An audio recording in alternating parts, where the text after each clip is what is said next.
All right. Hello. Sorry, we're for the people waiting. This is David Hill. This is the Hill in Woodbury Hill Studios. This Hello. is episode 2 of the Big Noun.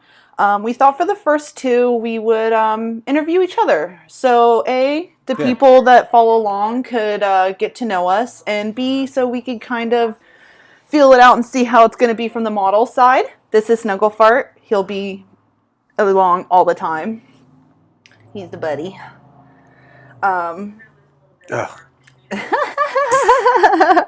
I did. he is just fuzz on top of fuzz. If you own on one of top our fuzz. paintings, it's gonna most Yeah, likely if anybody have. ever owns one of our paintings, they're full of his fur. Yeah. Okay. So if you first of all, if you're painting along, the reference is on there. It's on our main page on Twitch, and you can also email me at woodburyhillstudio@gmail.com. At any time, even if you're not watching this live, and I can send you the reference if you want to paint it. And if you're just watching, we're going to get started. For me, I'm going to do a little bit more of a figurative piece, and I'm going to choose a part of him because of the cool lighting. Turn down the mic a little bit. See how red it's coming? Mm-hmm. There you go. That's probably better. I'm going to do a more kind of figurative piece. I'm going to do a more figurative piece. Turn it up. Down. Down. Yeah, it's going red if you talk. All right, there you go. I'm going to do a more figurative piece. Sorry. I'm choosing a piece of him with the lighting because the lighting's blue and going to kind of zone in on a part of his face and his eye. But feel free to do whatever. The reference is about his chest up, so either a full portrait or, like I said, I'm going to choose kind of a fun spot. There's a lot of cool lighting because of the blue and then the warm lighting coming off over here. So I'm going to be done talking about that. I'll every now and then pop in and talk about painting. But from now on, why don't we start with Dave? Hello. Why don't you tell us a little bit about you, where you grew up, or like where you were born? Well, my name's David Hill. I initially grew up, I originally grew up in a place called Cucamonga, California that became Rancho Cucamonga, California later on in the 70s. I'm a 70s kid. Little 70s baby. Yeah, and, this was a town where we had these big kind of store. I guess they're like Costco these days, but these kind of big stores, and we lived right behind this one that used to be a giant field that we played in, but it's kind of where the idea for oceans of homes came from, like huge neighborhoods. And all the houses are kind of smashed in together, but they're kind of these giant planned communities. So that's where I'm originally from. And then, there's a lot of those orange groves right there too, because I remember when I was a kid in Orange County, and I think I've heard you talk about you had a lot of those orange grove fights, man. Those orange were fun. Fights. Yep. Yeah. I sucked at them too. I was always horrible at them. Everybody else kicked my ass at them. Yeah, it was right across the street from our junior high school where I went to junior high. We had this huge orange grove. And a lot of times we would run across the street and straight into this orange grove, and it was on from that moment on. I know, they're after so school. brutal. Oh yeah, I almost died in there one time. I don't doubt it. I mean, I would love to see not love to see the numbers, but I mean, it'd be fascinating to see the numbers of how many people have been hurt from those fights. Because I know a lot of kids that grew up in Orange County and just outside of Orange County, where the groves still continued on in Southern California, that if you grew up by the groves at all, you were having those, and you would come home with welts the size of baseballs. Oh yeah, and only after it was totally dark out too. Like you'd be gone for school. Some kids would go home and then come back out, but most of the time we would just dive right in. Yeah. And we wouldn't get home till the sun was going down. Like we had forts. We had like these tree houses that were up in avocado trees, and some of these trees were like 60 and 80 feet tall. Oh my God, avocado trees. Yeah, they were humongous. Oh, it just had gone crooked. It was sideways, and I was trying to level my head with it because I could see it, Yeah. To forget your coffee. No, but Coffee. these things were humongous, these trees, and we used to climb up them. They had ropes that we'd slide down, you know, to get out of the trees. But there Yeah. was this one huge, it was like a propeller like they do in Joshua Tree, California now. They have these, Oh yeah, the wind propellers. yeah, that generate electricity or whatever. Well, they had them Yeah. on a smaller scale. I don't know if it was a water well or if it was actually for generating some kind of electricity this guy had. But we used to mess around on top of it. And I remember once I let go with both hands off of the ladder and was falling back, and I remember thinking I was going to die. You're like, oh, this is it. Yeah, but it was like the movie, the last second you just grab the ladder, you know? Yeah. That's crazy. But no, I grew up there, went to high school there, everything. That's cool. Yeah, and you know, I know because I know you very well that that you've been in art your whole life, basically as a kid. But the thing I don't know is um what was that spark? Do you remember the first time drawing? Do you remember the first person that got you maybe a coloring book? Like what was the first thing that sparked the everydayness or the not maybe not everydayness Wanting but, to draw all the time? yeah, that consistency that you had. It was like up. a lot of kids, man. It was kind of my way to disappear or to hide out, like you know, it was regular dysfunction. You know what I mean? Mm-hmm. Whatever. Or like I was in trouble a lot as a kid, so You're I would timed hide. out. Well, no, they didn't. At that time, there was no timed out. You got blasted. You know what I mean? Like, or you That just was got it, told. just Yeah, done. Yeah.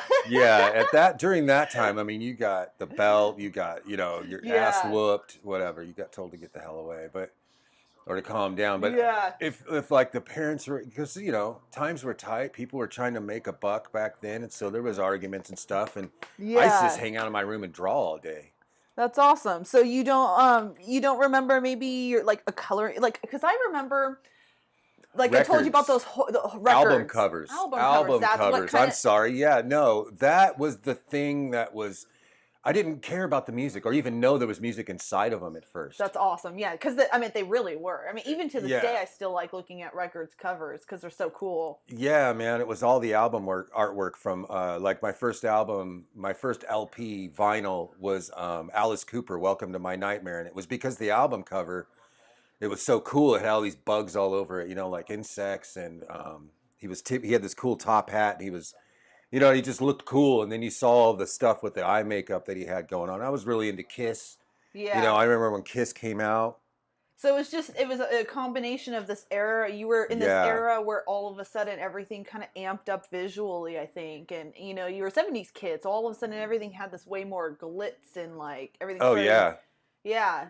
Oh, yeah. We used to run around our neighborhood streets and wearing Kiss makeup. Yeah. I always wore Peter Criss, the drummer at the time. That's I thought he awesome. was cool. Oh, look, you got a little partner. Oh, right on. Yeah, snuggle fart. Yeah. That's their snuggle fart right there. That's awesome. So that's cool. Yeah. So Kiss and the albums, and then that kind of sparked the visual interest, and then from there you were just kind of like, oh, I could, you know, because let me check this out, try it out, you know. yeah. I try it out. No, that's a shout out to the mom's house. No, your mom's house, but yeah, it was all the album covers, and I would copy them. Yeah. I would sit in my room and try to draw. Like my favorite was a Kiss album cover, and it was I think it was called Rock and Roll Over, or no, Destroyer. It was Kiss Destroyer, I think, and it had Gene Simmons and you know, like marching over this hill, and then they had this other album that came out where he had blood all over his mouth, you know, and he was like screaming. It was just that's awesome. Yeah. Yeah, man, and it's it was crazy so because cool. like someone who's like, you know, a fan of your artwork as well, I can see that. Yeah. You know, because everything is very visual. It's very like emotional, not in the sense we're emotional, but you invoke the emotion. Right. You try to push the features to show those emotions, and you can see that's where a lot of this is because those early albums were very like everything was like pushing the body. Their faces were always pushing the expression. Right. And that was getting a lot of effect from my parents. You know what I mean? I saw like the older people were like, "What is this?" You know? And so I was like, "Oh, this is a way that I can kind of push their buttons." You know what I mean? With art, and also one of the very early. So that's what kind of got me into like visual art. You saw that it shocked people. It had an Yeah. effect. It was. And I would watch the Munsters, Yeah. on television and stuff, and that was like some of my favorite stuff to watch. That and Emergency 51, I think it was called. But yeah, man, I'd watch the Munsters. So in when I was in, I think when I first started going to school, like first grade or something, they had an art contest. And I remember drawing a model, like a Model A or whatever, like a T-bucket or some kind of old car that they had on the Munsters from memory. Yeah. So I drew this drawing and I remember that I got a principal's award. Like he hung it in his office or whatever. So again, it was that positive reinforcement. Exactly. On top of, it also had a shock factor. So it was also a good thing. I guess the camera died. Oh no, it's good. It was just saying something. But yeah, it was the combination of it had a shock factor, but then it also got positive. So it had this. Yeah, exactly. Yeah, that's pretty interesting. That's pretty cool. It's funny when you see how those things kind of come together, and spark, or kind of make your character, maybe build your character, build your. Excuse me. No, that's fine. No, it inspired me. You know what I mean? I thought I can do this. Yeah. Once I started messing with it, and my dad saw me. Mm-hmm. My dad would see my drawings, and he was like, "Oh, I drew," and he would tell me about how when he was a young kid, he would draw people's babies for money. Yeah. Like he would draw portraits of their babies, and I only ever saw one, I think, and very briefly. Yeah. But he wanted to start teaching me to draw people. So he would tell me, you got to learn the anatomy. You got to learn how the skull is, what it looks like under the skin. So he sparked the fundamentals, like, hey, do exactly. it like. Well, he let's tried. Do it. Yeah. He really tried. Yeah. And so it makes me wonder because, if you don't know, listening, I'm Dave's girlfriend. But co-host as well. Co-host as well. And so I know a little bit more about him. So with that saying, like I know your sister is also extremely talented, not just with painting, but she has like that crafty handsmanship that you do, where she does wine barrels. Probably way smarter than me. Well, but it makes me wonder, it also, it's something we talk about all the time. Like, what is it? Nurture versus nature? Is it a combination? Because you and I both have this thing where we have family members that are deeply rooted in art, and then we also and then painting, and you never even understood that you didn't realize it. I didn't really understand. That's what I'm saying. So, well, really, what it is it? Because I feel like it's learning, like nurture, nurturing it. Right, like versus, not being born with it, kind of a thing either. And I don't know. I always tried to pride myself that I was. I always thought that was the thing. Like I was special somehow because of that. But then, my sister, she painted before I did. She was an oil painter. She used to do like landscapes and stuff. I remember she took a class actually, and she was sick. I remember thinking, wow, she's actually good at it. I suck. Yeah, I'm going to beep in front of the camera real quick. No worries. Do you need some of those brushes? But, no, I remember my cousin Beth Dawn, she taught me how to draw banners. Like how to make banners look three-dimensional with the folds. I remember you telling me, and that's where kind of you learned how to do more dynamic stuff. Yeah. That's pretty interesting. So Beth Dawn Nelson was So her it's name. kind of one of those things where, it's a hard thing because I'm trying to figure that out. Like, because some people, what is it? Nurture versus nature. And me, I still think it's maybe a possibility of a combination, or to me at the end of the day, though, I still think everyone can be taught anything. Right. I think it's a matter of what kind of sparks your interest. What inspires you is what you're going to be good at it, because it's going to make you crazy about it. Yeah. In a way. Yeah. But then I was inspired. You were inspired by like BMXing too, though. Like that was something outside of like as a kid. Art was something that you did more internally, but as a more personal, it was a more deep rooted thing. But then you had a lot of. Oh, yeah. I had my neighborhood. Like I said, we were kids. We didn't have internet. Yeah. So, our neighborhood was like everything I did had to do with art, number one. But then, like, I'd be outside. Like I said, I drew this maze that I would unravel in the daytime out in the street. So all these kids would see this crap that I was making on art. Yeah. But then we were all friends too. We would run up and down the streets to each other's houses. Rob Ortegon was one of my buddies. Yeah. Tom Roski, Travis Waters, like all these guys, we were all a crew. Yeah. And we would run amok on this street. And so, yeah, then this guy, Bill Irvin, moved in and he was into BMX. And we used to race at this place called the Pipeline in Upland. And that's funny because that actually, I mean, we'll talk about that more, but it actually is a link to a lot of the tattoo boy or the tattoo shop Exactly. boys. Yeah. It's like my whole life has been this like constant cycle of re-emerging relationships between things, you know. And I feel like that's a really common thread with people. You know, all of a sudden you start seeing that the world is a little bit smaller and bigger. Like our world here on Earth is smaller. And then you start realizing the universe is grander. Yeah, like, it's a weird thing that you start. We're so tiny, and then are we even actually here? Or are we just surrounding a black hole somewhere in a memory of ourselves? Yeah. Yeah. So, you know, so now you kind of, you know, you had as a kid, you had, you know, a lot of BMXing and art and, you know, troublemaking too, running. That's what I was thinking. Amok. I know you started, you know, you also kind of maybe drifted a little bit out of that world and a little bit more into that dirty Hollywood underbelly world, you know, more the punk. Oh grungy, you know, like you know, like you as your high school was it out of high school? Was that when that kind of transition where you know you kind of went from like BMXing art kid, a little bit more, and then you started kind of going to that Hollywood underbelly time because there was a certain period you were at that period of Hollywood that had that. It was a cool time. Yeah, that glam in the rock 90s and shit. Yeah. Back I'd like in the to 90s. hear more about that because that was a time I didn't see Hollywood in that way. Right. Well, I had when I entered high school, I ended up kind of running with a not different crew, but I had another crew of friends that I met, and they were really into music. And one of the guys, he was a singer for this band that we dreamt up. We had watched the movie Sid and Nancy, and we dreamt up this fake band, and then he actually started the band. But he would go to Hollywood. While we were in high school. We were 16 and 17 years old, and it was big hair days. I mean, our hair would be so big. What years are we talking? So we're talking 87, oh, 86. Glam, right, rock. Oof. Right, like at the end of the 80s, like everybody was rebelling against the pastels and the leg warmers and stuff. So we all were into punk. Like we were super trying to like push away from that. Yeah, I mean, this is the days Guns N' Roses would be playing at the clubs we'd go to in Hollywood. We would go out to this club called Scream, and there was Scream 1, Scream 2, and we'd all have to ride in the car like this because our hair was so big, and my buddy had this tiny station wagon Honda, man, and we'd be rolling out to Hollywood. Oh, that's hilarious. And we wouldn't go out there till 11 or 12 at night because that's when these clubs opened, you know? Yeah. And it was all these like at first it was these abandoned hotels in downtown LA. Yeah. And, you know, they were totally gutted out.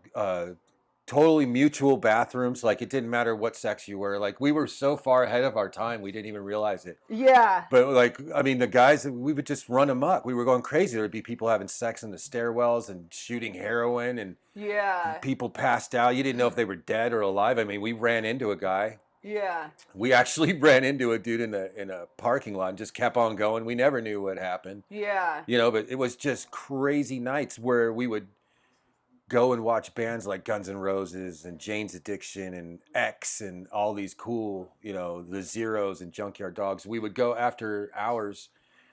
The sun would be coming up and they'd be closing these places. People would be stumbling out of these abandoned hotels into their cars. Yeah. You know, and I think the band Journey even filmed a video in one of the hotels. That's cool. Yeah. That's pretty interesting. Yeah, and it was do you nuts. remember any like bands? So you know how you said like there was Guns N' Roses who became big. Faster Pussycat. Well, what about any bands that maybe didn't get big that you saw at that time that you're like, man, I wish they would have, you know, maybe heroin didn't get to them, or maybe the partying or XYZ, like, you know, a band that just slid through the cracks that. Is there a any lot of people died. That's what I was wanting. Yeah, like that's you what know, I was... everybody was dying of heroin, because that was also like then the '90s came. I mean, and then that's when during heroin high school, really hit everyone. Yeah, there was bands breaking up and not being discovered and stuff all the time when we were first going in high school, and then once we got out of high school, we were a little older. But that's when it really got like grunge started coming. You know what I mean? Like it Yeah. was Pearl Jam and Mother Love Bone and all these guys and like Mother Love Bone was a good one that, amazing band, yeah. and Andrew Wood, Yeah. rest in peace. You know what I mean? Yeah. He ended up passing away, and but there was all these guys that ended up dying. But it was such a cool time in Yeah. Hollywood, and at that time in Hollywood, those guys weren't around. Like that wasn't the same. Yeah. First, it was big hair. You know, it was the big hair stuff at the end of the '80s. With Guns N' Roses and Faster Pussycat and all those, even the Cult. Like we Yeah. would always go see the Cult back then, and that's when the Guns N' Roses exploded. I remember Really? we Yeah. went to their album release party. That's crazy. Actually, yeah, it's fun. I had a friend, the Rob, everybody calls him, who and his sister Trina. You know, she used to know all those guys and hold softball games. Yeah. And hi Trina and Rob, but yeah, that was the whole thing there. They would have softball games with like rock stars out in Cucamonga, Yeah. you know, and nobody knew where Cucamonga was. It's such a funny name. Yeah. But yeah, that was cool. Doing that kind of stuff. I don't remember where I was going with that. But I was asking about different bands that if you remembered that any didn't from make it. that didn't really make it, if you could I think remember. there was one called Hello, Mr. President that I wish did. They were cool. Guy named Clark Kent. They were brothers, you know. That was his real name, I think. But they were a cool band. And then I don't know, just bands like the Zeros and stuff. They kind of did make it, but only on a lower, like the Flaming Lips. Like they kind of made it, but not a lot of people knew. You had to know who they were. Yeah. And if you knew, you knew. Like you were lucky. You got to know this band, hold them kind of dear to yourself. Yeah. Like, because that was something special. You know? Yeah. But yeah, I mean, that led to a lot of cool stuff, but a lot of tragedy back then for a lot of groups of people. But man, what a lot of fun it was. Yeah, I bet. Yeah. You know, because it's one of those live fast, die young kind of scenarios where it's fun. Right, and throughout it all, But- though, too, I kept skipping across art. You know, there was a guy who did flyers for the clubs out there that I was going to, and they were these tiny little postcards, and his name was Mad Mark Rude. Oh, that's cool. Yeah, So and he did the flyers in pointillism, and that's where I discovered pointillism. that's a huge thing that you always Yeah. love doing, and Right, drawing with dots. If it doesn't, nobody knows what that means. Or they were these flyers he did just in black and white, but they were done in ink, and he would do them using just all dots, and they were these crazy skulls or just kind of pictures of junkies. And Mad Mark, I think, was actually one of the poor souls of the '90s as well that didn't make it out. But it really sucks. yeah, rest his soul too. But then guys like Pusshead started doing stuff for Metallica afterwards. You know what I Yeah. mean? And like, God. we're gonna get pulled. I just mentioned the name Metallica. Please, Lars, no music has been played. But anyways, yeah. Yeah. Then guys like Pusshead came along, and I was more into the album covers than the music. You know? Yeah. Again, album Yep. covers and the artwork. It was always those two things. Yeah. That's pretty cool. Pretty Yeah. interesting tie-in there. Yeah, that was a really fun time. Was this any of those ayahuasca times, or is this later down? Where was?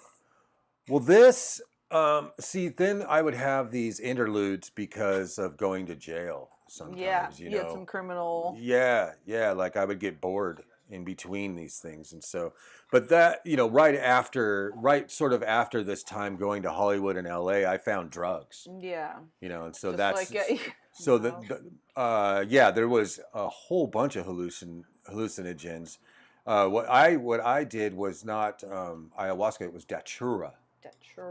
Datura, which is sort of a way cheaper version and like a kind of a ghettoer version, I guess you could say, but it's more of the true Southern California white trash version. The IE, man. No, it's the cool Southern California, like where the whole motorcycle vibe was, like the dirt bike guys and the Metal Militia and all that kind of feel, because that's where I grew up. Yeah. That's kind of my hometown, even though I'm too clumsy to ride motorcycles. Yeah, Or I still always that was. same kind of. I always chilled with all those kind of people that were good at it, or I raced BMX or skateboards, but mostly we got into that. I started getting into the drug world, like LSD, hallucinogens, and not just to be a drug addict, because I genuinely was interested in expanding my mind. I had read some Hunter S. Thompson. Yeah. While I was in high school, I got kicked out at 17 and was living with a friend Yeah. whose father was telling me that I should really read more, like Mm-hmm. that it would expand my knowledge a lot more. So he had a book by a guy named Carlos Castanedas who was about the Yaqui Indians' knowledge, and the way they used medicine and whatnot. And so being the way I was like, well, I can do this. I Yeah. can make this tea. Yeah. Yeah. So yeah, I had a lot of experience hallucinating. I went on one, a serious 36-hour hallucination. I'd explain that one. It's actually a pretty interesting story. I mean, Yeah, because um, it's different you because should it wasn't. explain how much you took, because then the story will Yeah, make a lot of sense of like how you went down Alice's rabbit hole, man. yeah. That one snuck up on me there, but it was because in If the you don't mind telling the no, I have detail, no yeah. problem telling because I read this book by Carlos Castanedas. It was called Don Juan and the Yaqui Way of Knowledge, or it was a much longer title, but maybe you shouldn't know that. No, but anyways, in the book, it kind of I don't know if he meant to, but it described the preparation of one of the medicines that the Yaqui Indians used, and it was called devil's weed, is what they referred to it as, but it was actually datura or jimson. Yeah, Jimson. Yeah. Yeah, and when I was in high school, kids used to use it. They would it has these pods, these spiked balls that grow off of the plant, Mm-hmm. and they would break them open and take the seeds and put them in milkshakes. They would make these like milkshakes with ice cream or milk, or I don't know what they were doing, but that's how it was told to me that I should do it. Yeah. And so I read this book and it said, no, don't mess with anything above the ground. Only use what's below ground. Yeah. And so I knew I had to use the root, but the way the Indians used it was they had 2 inches of the root that was for flight, and like 2 inches of the root was for knowledge, and everything. So I said, okay, you could ask it a question, it was saying in there. So I thought I made the tea, I prepared it the way it said, Yeah. but it didn't tell you how much Yeah. to consume of the tea. And so in my thinking, I prepared the tea, I did everything. I even danced around the plant that I had selected because it grew wild everywhere Yeah. in the Inland Empire Yeah. where I grew up, and it just on the side of the freeways everywhere. But I had selected this plant, and you're supposed to go back to the same one. You leave the root in the ground, and it'll grow back every year. This Yeah. whole thing. So I did everything. I made this tea, and then I proceeded to treat it as like a sun tea because it looked like sun tea to me, Yeah. but it was bitter as hell. So I sweetened it up quite a bit, and then drank like a big gulp size cup of it, and then fell asleep for 2 hours in a buddy's garage. He was in there working on a car, and there was a bench car seat, and I kind of Yeah. just sat there and started talking to him, and I ended up getting really tired, and I just laid down and fell asleep, and he left me there, and like 2 hours later, I woke up, and the garage door was shut, Oh, the that's light was still hilarious. on, and Yeah, I'm he in there probably with the locked car you just in there. sleeping. Yeah. He was like, I'm just gonna lock this guy. Yeah, he's like, at least he's safe, But I was Yeah. in there with his car, his hood's still open. Yeah. And I wake up and I kind of was like, whoa, what's going on? So I stumble out of it, and I knew where I was. Yeah. I didn't know how I had gotten there really, but then so I got up and got out of the garage, and away I went. For 36 hours I was on this trip. Were explained like to the point where your visuals, like most people, if you have done something like this, you have kind of like a visuals. You have visuals that to kind of let you know you are high. Right. You were basically literally in different places. Yeah, like I've been on LSD. I sold LSD for a little while. I did. I was a bad boy. You knew And drugs. You weren't scared of it. You understood yeah. them and But I was very, very, very much into pushing the envelope to see how far I can go with it, I guess. I didn't really think about that it would ever be permanent. And everything I had read about it said it wouldn't do anything to you. yeah. So I guess I just was like, I took that and that kind of mentality and put it across the board, which is not the case at all. It can Yeah. hurt you. It can hurt you quite a bit. Yeah. But anyways, I drank this tea. I didn't. the thing with LSD and all these other ones, mushrooms and everything, they're very mild to where you still have sort of 1 foot in reality. Like you Yeah. still understand you're high. Yeah. You feel high. You kind of like, whoa, you know. And Mhm. you're a lot of people are like waiting for it to come to go away if it's bad or whatever. Yeah. And they understand there's an end to it. I Mhm. didn't. When I woke up and thought I was just on a regular day. I just thought I had accidentally fell asleep during a conversation and was just didn't seem strange to me at all. And I'm wandering around, and so nothing seemed High. weird. You didn't Yeah, seem even though the high. strangest thing was, I mean, I was at one point digging up a skeleton between 2 apartment buildings in dirt in an ivy patch. Yeah. You know, in an ivy patch, thinking it was totally normal. Never. That was the thing. I never noticed. Nothing ever struck me as strange. You That's know, crazy. and I was like, but if you thought about something, you would see it. Yeah. And at the time, I was really into reptiles and snakes, going snake hunting. So Yeah. I would think I would see, I would think about a snake, and I would see a snake. Or at one point, I was sitting in an ivy patch between these 2 large apartment buildings in Upland, California, and there was.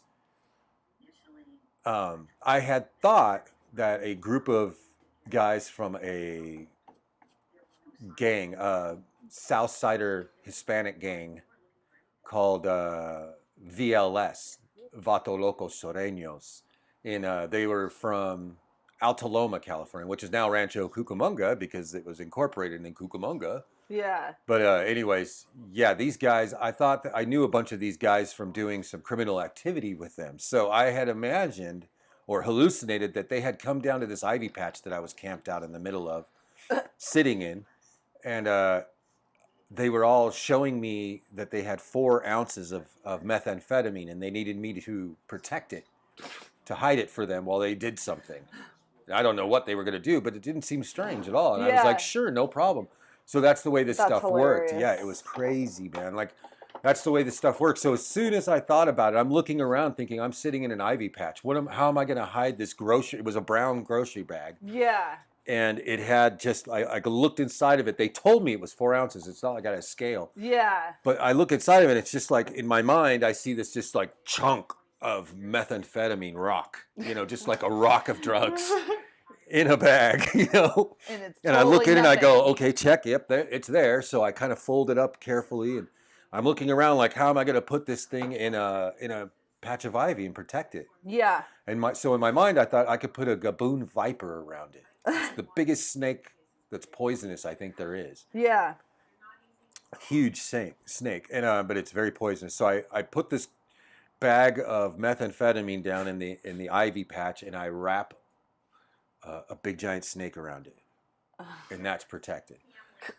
And the amazing part of that whole memory of the hallucination is I was told afterwards that I did see those guys. I did have communication with that gang, with a bunch of members of that gang, but not in Upland in the ivy patch I was sitting in, but I was in another town in Altaloma. I was in a whole nother city, probably 4 miles north of where I was literally thought I was sitting, Oh wow. in a driveway in the back of their house, like where they sold drugs out of. Yeah. And they had just showed me this bag of methamphetamine. They're probably like this And it was crazy much fucking less white or boy. whatever. Yeah. It wasn't in one big rock either, Yeah. you know.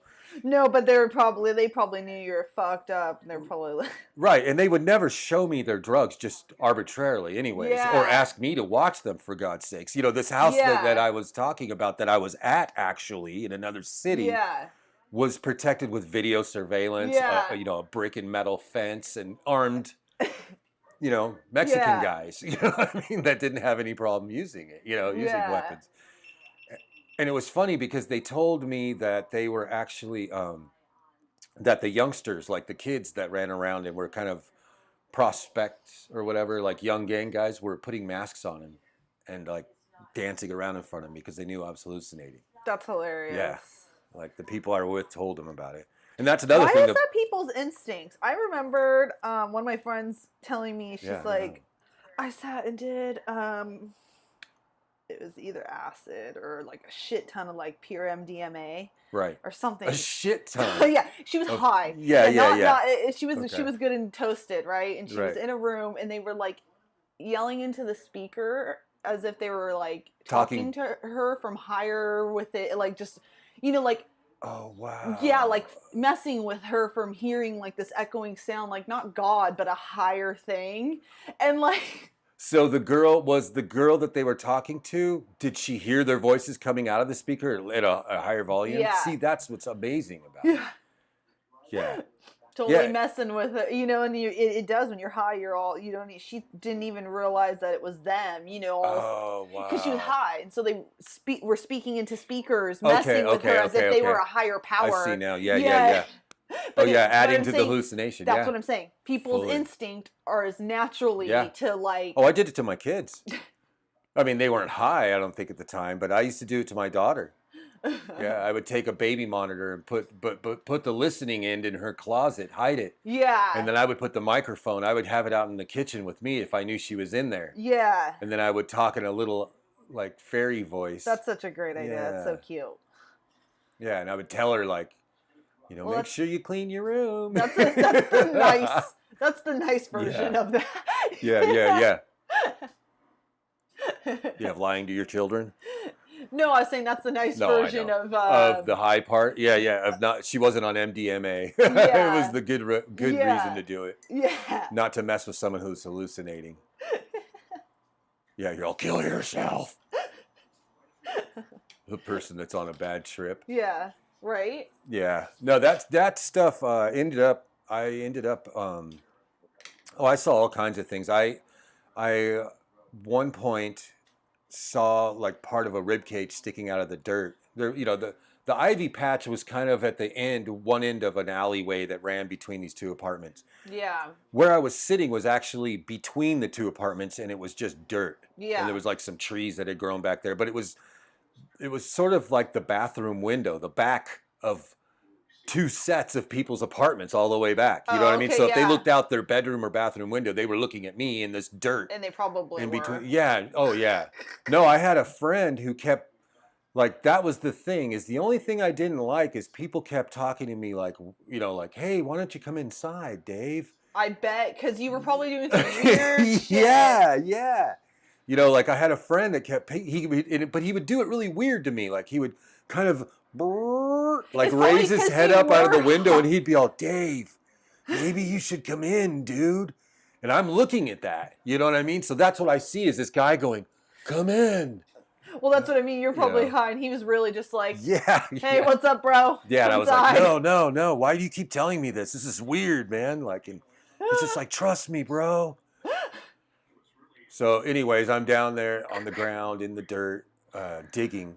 And what I was doing, because I was really into archaeology and paleontology and shit like that. So I was down there and I'm digging, and I don't know if I was using tools. I might have been. I might have had a spoon or some shit. I know I had a gang of baggies. I don't know where I got baggies, but I had all these Ziploc baggies. And that's probably why your friend was mad. He's like, okay, you know what? I draw the line on you ripping up in my Ziploc baggies. Yeah, right. No, he had the little ones for his stuff. I was using his sandwich baggies because check this out, though. I would find like dead leaves and shit, but not in my mind. In my mind, these were not dead leaves because I'm really into like old stuff and shit. Yeah, all the fun, cool. Right, and like I said, if you thought about it, it was almost like magic. If you thought it, you saw it. Like you brought it into existence. You didn't see it happen, but like I was thinking, it's almost like a dream where your mind lets it just happen. And everything just happens for you. It was great. I don't know why I wasn't thinking about actual wealth and money, diamonds and shit. But I was just like, I had walked back then. I think just out of the corner of my eye, I thought I saw what looked like a rib. And when I noticed it was a rock, because I had thought it was a rib, then I saw a rib cage in like 2 more steps. Yeah. And I saw what looked like a rib cage sticking out of the thing. And then I thought, oh, wow, if there's a skeleton, there's probably like his stuff. Yeah. And so like all of a sudden now I'm seeing stuff, like I would start to see like, rusted guns, like gun parts, like just the frame of an old revolver, or like, cool stuff like that. Money, not money I could use, but like archaeology, antique money, vintage, old, collectible. Yeah, Fun, yeah. yeah. So I would That's like so dig it funny. up all careful, like brush it away, all careful, like I thought I was doing archaeology and shit, you Freaking know. nerd. And I'm putting it all. Oh, totally, totally a No, nerd. I meant that nicely. I was just Yeah, and so I'm laughing. putting all of this stuff in baggies, like stuffing it in baggies. And at one Yeah. point, I had this. She wasn't my girlfriend anymore, but she had been an ex-girlfriend of mine. Yeah, but like a friend still. Right. She had Yeah. come by, and I'm not gonna say her name, but she had come by, and I remember thinking, like, why are you so upset when I give you this? Like, what? Because I had handed her one of these baggies, and I Yeah. was telling her it was old money. It was valuable because it was so old, and it was crumbling, so she had to be very careful with it. And I was handing it to her like super gingerly, Yeah. She's and like, it's she, fucking leaves, asshole. as I'm handing it to her, she's bawling. She's like, "What is wrong with you?" You know, she's like, "What's wrong Yeah. with you? She's Why all are you doing?" concerned and shit because Yeah, she's never seen you like that. She because probably thought you really lost it because that happens if someone's done, you because know. I believed it Well, 100%. You well, know, you know, now knowing you yeah, were full throttle young dude at that time, but now knowing back, yeah, you know, people, you can jump over the ledge and just become a schizo. and You know, it just happens one we day, don't mean and anything bad to people who have family that are schizophrenic. We don't mean that. We're just saying that, yeah, it the can people happen. do It's slip, and it possible, has happened to good friends of mine, family and mine members, too. Yeah, and it doesn't end well a lot of no, times, not at no, all. So that was always the thing, you know, like she saw that or whatever, and yeah, so that may have been one of the things that led to when I got, you know, when the cops finally showed up, because yeah, it was just, I believed everything that I was seeing, you know, 100%. So anyways, I saw this skeleton, and in this skeleton there was, I started digging it up, and I got to the sternum, or the breastbone. Oops, sorry, that probably read on the thing. But anyways, I got to the chest, and there was a bullet hole in the center of the chest. And then I look, somehow I've got this skeleton out of the ground now, you know, like the whole thing. Now it's out. I'm looking, and there's a bullet hole in the scapula, or on the shoulder blade, yeah. at an angle, like sort of offset. And me thinking I know what I'm doing, you know, my high brain, I see a midget standing beneath somebody, like standing looking up at somebody with a gun and shooting them. And now I also know who this person is. And guess what? Uh-oh, it's a friend of mine.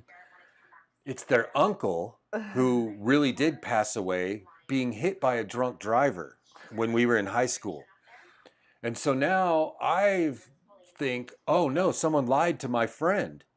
And they told him that his uncle died in a drunk driving, as a result of being a victim of a drunk driving Yeah. accident. I've got to call him and let him know this isn't true, that his uncle's body's in front of me right now, and he was shot by a midget.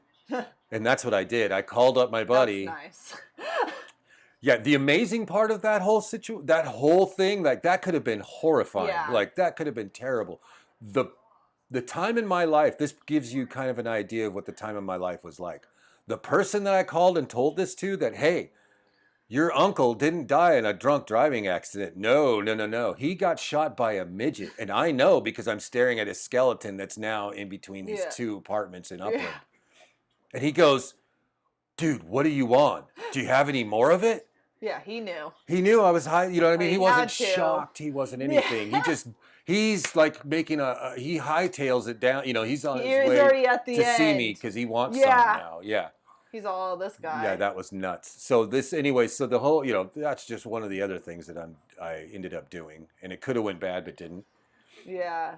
And then I ended up, at one point, I was in this girl's apartment, and who had a baby, a daughter, and not at the time. I don't think she was there. I don't remember a kid being there, but I remember, anyways, I go back in this apartment, and I'm crawling on my hands and knees on her carpet, because for some reason there's purple rattlesnakes that are half frozen, and they have their bodies the consistency of a slushy, or like one of those, like a partially frozen soda that you left in the freezer to cool down. Yeah. Yeah. And these rattlesnakes, they have these bright purple diamonds on the back of them, and they're all over the carpet. And since they're frozen, in my mind, I know, well, they can't move. They're warm-blooded animals. Yeah. Like, oh, they're cold-blooded animals. They need warmth to actually warm themselves up. They can't warm themselves up. Actually, rattlesnakes kind of, they think might be able to, which makes them amazing. But anyways, these ones were now sort of thawing out, and the fibers of the carpet in my mind were moving up into their skin and becoming like part of them. And so I didn't want them to die. So I was pulling these rattlesnake bodies very carefully out of the carpet, but trying not to wake them up so they would, or warm them up so that they could bite me. And I'm carrying them very gingerly, and I'm placing these, in reality, purple incense sticks outside the door of this girl's apartment in the dirt. And so now, this is what, and then I guess what happened was the apartment manager or whatever walked by, and he's like, "What the fuck are you on?" And this is a guy that I was watching drink beer earlier in the alleyway with a couple junkies. And so I was like, "Fuck you," And he keeps on walking. Well, I guess he called the cops. And then the cops came, and then they locked you up. Well, they didn't lock me up. They basically pulled me out on this stairway, this set of stairs that went down to the sidewalk. And at the end of the sidewalk, at the bottom of the sidewalk, was a cul-de-sac. And as I sit down on the top step of these flight of stairs, there's cops, 4 of them, on each side of the stairs that go all the way down to the sidewalk at the bottom, and then parked along, outside, on the outside of the cars parked against the curb were police cars, 2 police cars, Yeah. and then across the street, because like I said, it's a cul-de-sac. Yeah. So it loops around, and on the other side is an ambulance, and there's a woman in a business suit, and then an ambulance person standing next to a gurney that they have unfolded next to the ambulance, open. Yeah. And so as I sit down on this stairwell, I think to myself, oh no, I wonder who got hurt, and I'm looking across the street to see if I could see where the ambulance people are going. Yeah. And the cops start asking me questions, and I'm really disturbed by them, like almost in. And they keep saying, what drugs are you on? What did you take? What did you take? And I'm telling them, I'm not on drugs. I'm not on drugs. I don't know what you're talking about. And I tell them I do use drugs a lot. I understand what you're asking. I'm not lying. I'm really being honest with you guys. I promise you, but I am not on drugs now because I didn't want to go to jail. Yeah. And that's all I'm thinking that's going to happen is I'm going to jail. I'm going to jail. I don't even know what the fuck I did. Yeah. And so they start telling me, people have told us that you have said that you found dead bodies or guns here at the apartments. And I'm like, oh yeah, like it's no big deal. I'm like, yeah, I did, they're all over the place. And so again, as soon as they said it, I could see it. Yeah. And so I start to look around because I'm like, well, let me find one for you.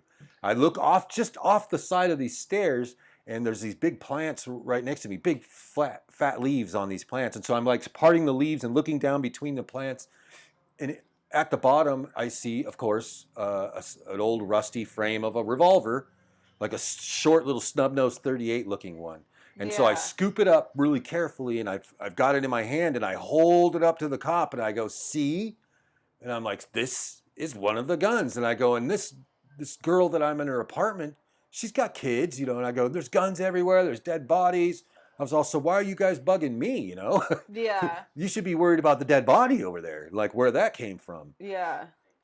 And they're like, no. And so they're starting to trip. And then in the meantime, the guy that I usually do drugs with and have done crimes with and all this other stuff, he's this really crazy little, but he's a total confidant. I call him my crimey, Yeah. But he's this real skeechy looking guy. Like cops would just go to him like flies on shit. You know what I mean? Like he's always up to something. Hands jammed in his pockets, hoodies on, and he's skirting around the outside of this grass looking at me, and he's going like this, like, don't look at me, don't talk to me. And immediately I go, Scott, come here. So you asshole. Yeah, I immediately tell him to come over. And the reason is because this car had pulled up at the bottom of the stairs right at the flight, and I told the cops that I had to leave. And the cops are like, why do you have to leave? And in the car, like I saw the woman actually pull up, jump out of the car, cross the street, and go into the apartments, like past the ambulance. Yeah. But when I looked back at the car, my mother was now in the driver's seat, and she had leaned across the passenger seat so that she could see me through the window. Yeah. and she's leaning across the passenger seat, looking up at me through the passenger window now of the car. Yeah. And I'm looking down at her, and she's just mouthing through a closed window that my ex-wife, the mother of my kid, my daughter, Yeah. she's saying, she's having the baby. She's having the baby. And so I started telling the cops, I gotta go. My daughter's being born. Yeah. And they were all flabbergasted. They're like, where do you have to go? And how do you know this? And I go, my mother's telling me right there at the bottom of the stairs, and by the way, she was not being born at the time.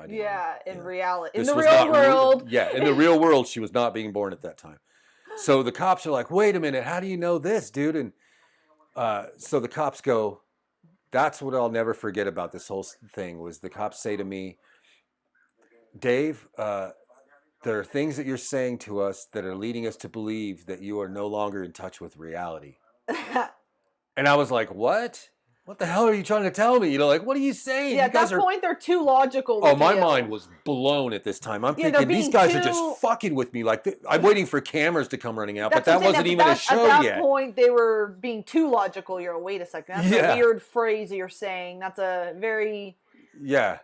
It's not like, hey, buddy, you're going to jail for being an asshole or you're being difficult. No time were they being rough. That's what I'm saying. It's not like it was being...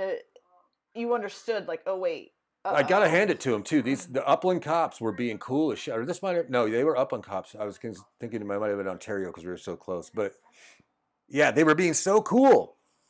They were really being patient too, and it was probably entertaining. That's what I was gonna say. It's probably because, and also they've probably dealt with PCP cases, and they're like, let's just not get them angry. Let's not let this guy turn into that situation. He's just talking calm. Let's keep it calm. Yeah, and then if he's got a story. They're like, we want to see more. Like, show us some other shit. That's what I would have been thinking if I was a cop in that situation. I would have been like, wait, don't take him in yet. So that's kind of an interesting lead-in because Well, real quick, just to finish that off, the reason I brought my buddy up is because he came over, and I was able to say, "Hey, dude, is that my mom in the car?" Yeah. And I'm pointing to this car, and my buddy's looking at this car, and he's going, that car?" And I go, "Yeah." And I go, "Right there, the one with my mom in it. You've met my mom." He had met my mom years before. He knew your mom. Yeah, absolutely. And so he was like, "Dude." And he looks at me really seriously and he's all, "There's no one in that car." And I'm looking at my mom, looking at him, and he's telling me there's no one in the car. And she's just as real as he is and all the cops that are around me. Yeah. Just as real. And I watched the woman walk away. She was just as real. So it was literally a moment of realizing that I didn't know what was real at all anymore. I didn't know how much of my life was real at that point. Yeah, you'd forgotten the ayahuasca or the Jimson. Yeah. That's completely forgotten. I never thought of it. Yeah, because that's what I'm saying. You drank the tea. Yeah, I'm rewinding real quick. So you had just, Yeah. this whole story was all because you had woken up and forgotten the big gulp, 32-ounce cup Yes. of gypsum root. Yes. And now no memory of that. And this is now, flash forward, you're like, okay, I'm not in touch with reality. Right. It all comes rushing back. Yeah. And I still don't remember drinking the tea. So you are completely being like, I know I'm a drug addict or drug user, and I know I didn't take any drugs. You're running through your mind of this That's person. interesting that you brought, that's the very first time that ever dawned on me, that you brought that back up. Yeah. I do remember thinking, hold up, I do take drugs a lot. You know what I mean? I understand. I've taken acid, I've taken mushrooms, so I might be on something, but my mind was racing so much. Actually, I was just that could have been that was a quick thought for certain. Yeah. But it was gone immediately because now I'm in a panic to find out how much of my life was a hallucination or what part of my life I wanted to choose to be a hallucination. Yeah. I guess you could think. I guess you could say. And or how old I was. Yeah. I remember that being a thought, but a lot of these thoughts came after the fact because as soon as he said that, I looked across the street and saw the ambulance. Yeah. And then the gurney and the person in the suit, and it all came together at that point. And I was like, I know what's going on. I was like, I'm fucking crazy. And I hopped up and I said, I get it. And they all kind of backed away, and I kind of hopped up and just trotted down the steps. And they're like, sir, sir. And I just walked across the street, and I turned around and hopped up on the gurney, and I said, let's go. I just knew at that moment I was totally nuts. And they didn't argue. Nobody said no. Nobody stopped me. They just wheeled me, put me in the ambulance, and away we went. And my mind at that point was like, I'm done. Racing. I'm a crazy person. Yeah. I've lost my mind. I've finally done it. Yeah, that's when I was like, okay. I took enough drugs to lean. Yep, I did it. Tipped. Yep. Yeah, and I was like, damn, like I didn't, because I was. You thought you had control. You're like sitting there, like, fuck, I thought I had it. You kind of start to go between like how much of it's real and how much of it's not, which is like the kind of the litmus test to see how much crazy you are or not. Yeah. Because if it was all hallucination, I'd be cool with that. Yeah. Like, okay, I'm just going to live in this world now for the rest of my life. Yeah, like this is just the reality I'm in, I guess. Yeah. So, you know. Because I was in total, like I've been on mushroom trips before where I've seen the sun come up and go down 3 or 4 times on an on-ramp on a freeway. Yeah. You know what I mean? And that was way more hardcore hallucinating. Feeling. You're having time feeling, hallucinations. yeah. You're having, of course, everything visual. Yeah. Mushrooms are much more fun, but you understand that this is going on. You're just kind of like, you're accepting it because you feel the high. Is what you feel it all the way through. There's your body a difference too. when you feel a high and you can understand it and you understand that this is going to end, the wave's going to end. Oh yeah, so that that was one experience. This was one day, one night. It was 36 hours. It was a long trip. I didn't, the whole trip I was doing all kinds of stuff. Archaeology was most of it. Yeah, but that's kind of interesting though, because from there you did mention that AJ, which is your first child. Right, my daughter. Yes, your daughter AJ Aislinn. So Claire was pregnant at this time. So at what point? So you're getting more towards like, I guess when was the crossover? When did you kind of stop that fast paced life and you know what I mean? Because there has to be a transitional time. Do you remember when you're like, you know what, this is cut it. And then, you kind of transition into, family life. You kind of transitioned into focusing all that energy because you have a lot of energy and you can focus a lot into it. When did you start learning to hone that into just reality? It was a necessity. Yeah. Because at that point in my life, like, you got to think, like, after that, I'm not saying this is the stimulus, but after something like that, and, they give you medication, blah, blah, blah, that brings you down off hallucinations. And anyways, I landed on my feet. They just let me go at 2 a.m. I went home, and that was that. Yeah. No one said a word. I didn't get arrested. I didn't get anything. So after something like that, too, I started feeling sort of invincible. So you doubled down. Oh, my God. I just dove into hardcore. Christmas. No, I didn't go into the hallucinogens as much as I just went, because like I said, my buddy, he was my crimey. So he was the guy that was sitting there saying, let's just do whatever you come up with in your mind. Because I was smarter than him. Yeah. So he kind of just let me be the leader. When was that? I got into a lot of trouble. We started selling drugs. We started running amok. I mean, I had a whole thing where I went to prison. I ended up in prison. Yeah. And then I was in prison while I was selling drugs and in the middle of a pretty much a crime spree just because I was bored. It was my way to, bored in the way to support myself in a drug habit. But to me, it was a challenge. And then I got thrown in jail. Learned that energy could be channeled into a million other things. Right. Yeah. I was just doing things that were challenging cops to catch me, basically, is all I was doing. So keep going. I'm going to heat my coffee. Yeah. Could you throw mine in, please? You can stay right there. I'm going to come around. I'm going to throw it. Oh, okay. But, so I got into the drug world a lot. We got into this thing. I was at least around to see my daughter born, but the look on everyone's face was kind of shameful. Oh, okay, yeah. So I really, at that point, I was so ashamed of myself and so in a bad spot. I leaned into the crime hard and ended up getting arrested, thrown in jail. Yep. Went to prison. While I was in prison, I heard my daughter over the phone. And that was that. You're like, I was like, last time I saw you, you were just born. You had no voice. You were born. You were just a little beanhead. I used to call her Beanhead because I used to hold her head in my hand, and it was like a bean. I used to think, And then I went to jail, and I didn't have that. She was so small when she was first born.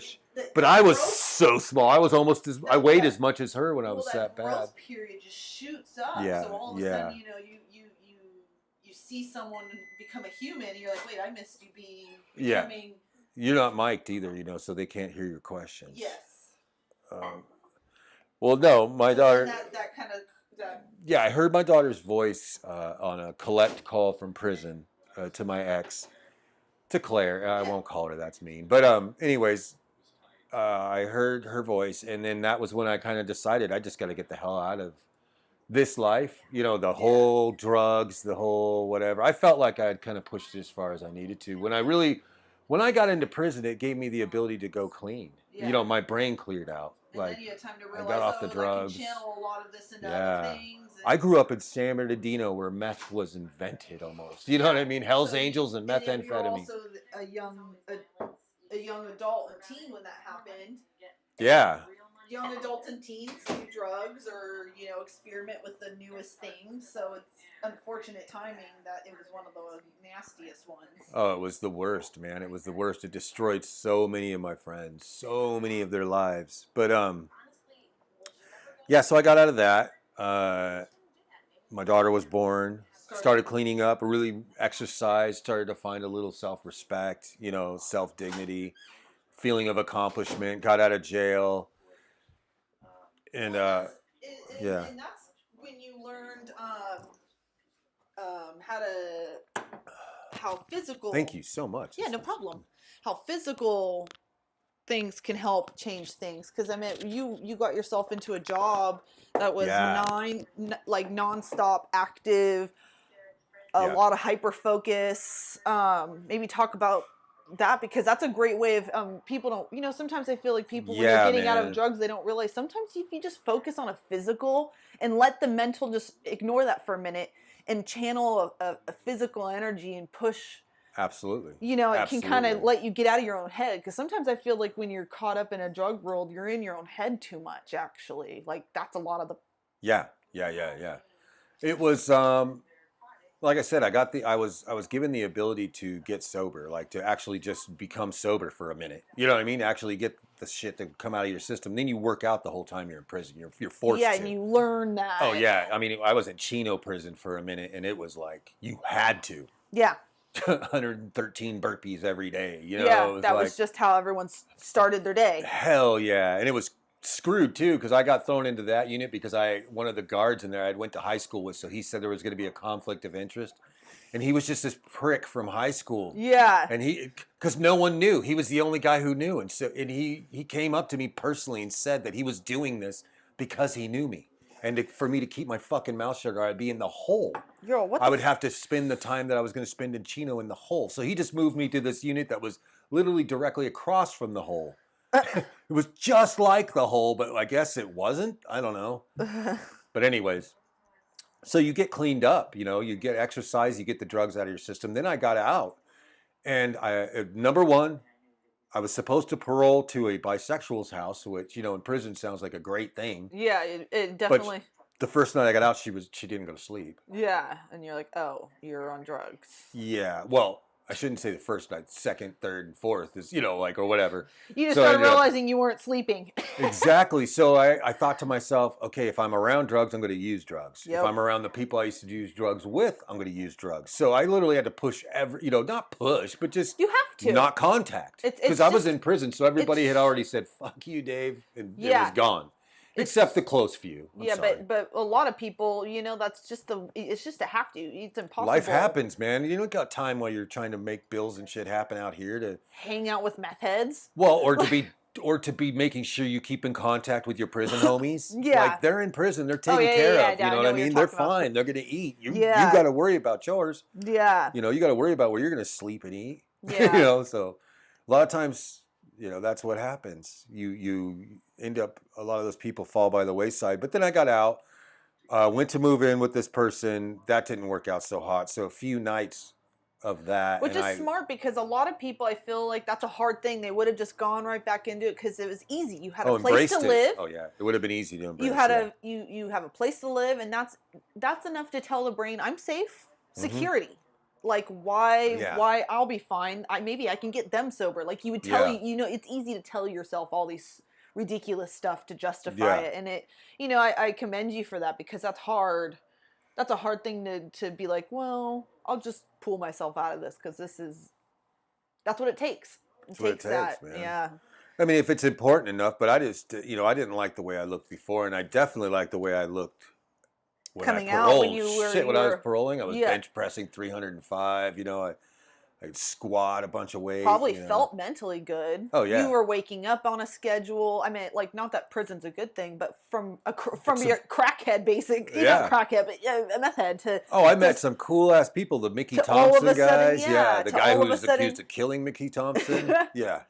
to all of a sudden having a schedule, a regiment. Yeah. Like, those are really important values as a human being. Yeah. Like having this normalcy, Having a purpose and too. purpose, yeah. Like once I got in there, like that was another thing. So much art. That's when portraiture really became a thing. Yeah, and you got validated for your artwork a lot there Yeah. because people wanted, Yeah. Still not painting. Still Yeah. not painting. I didn't parole until '97. So at this point, you're still doing a lot of inks and just pencils Draw, and pencil, and pencil ink. and ink. Yeah. Pencil and ink. That's So it. you get out, you get into construction basically, right?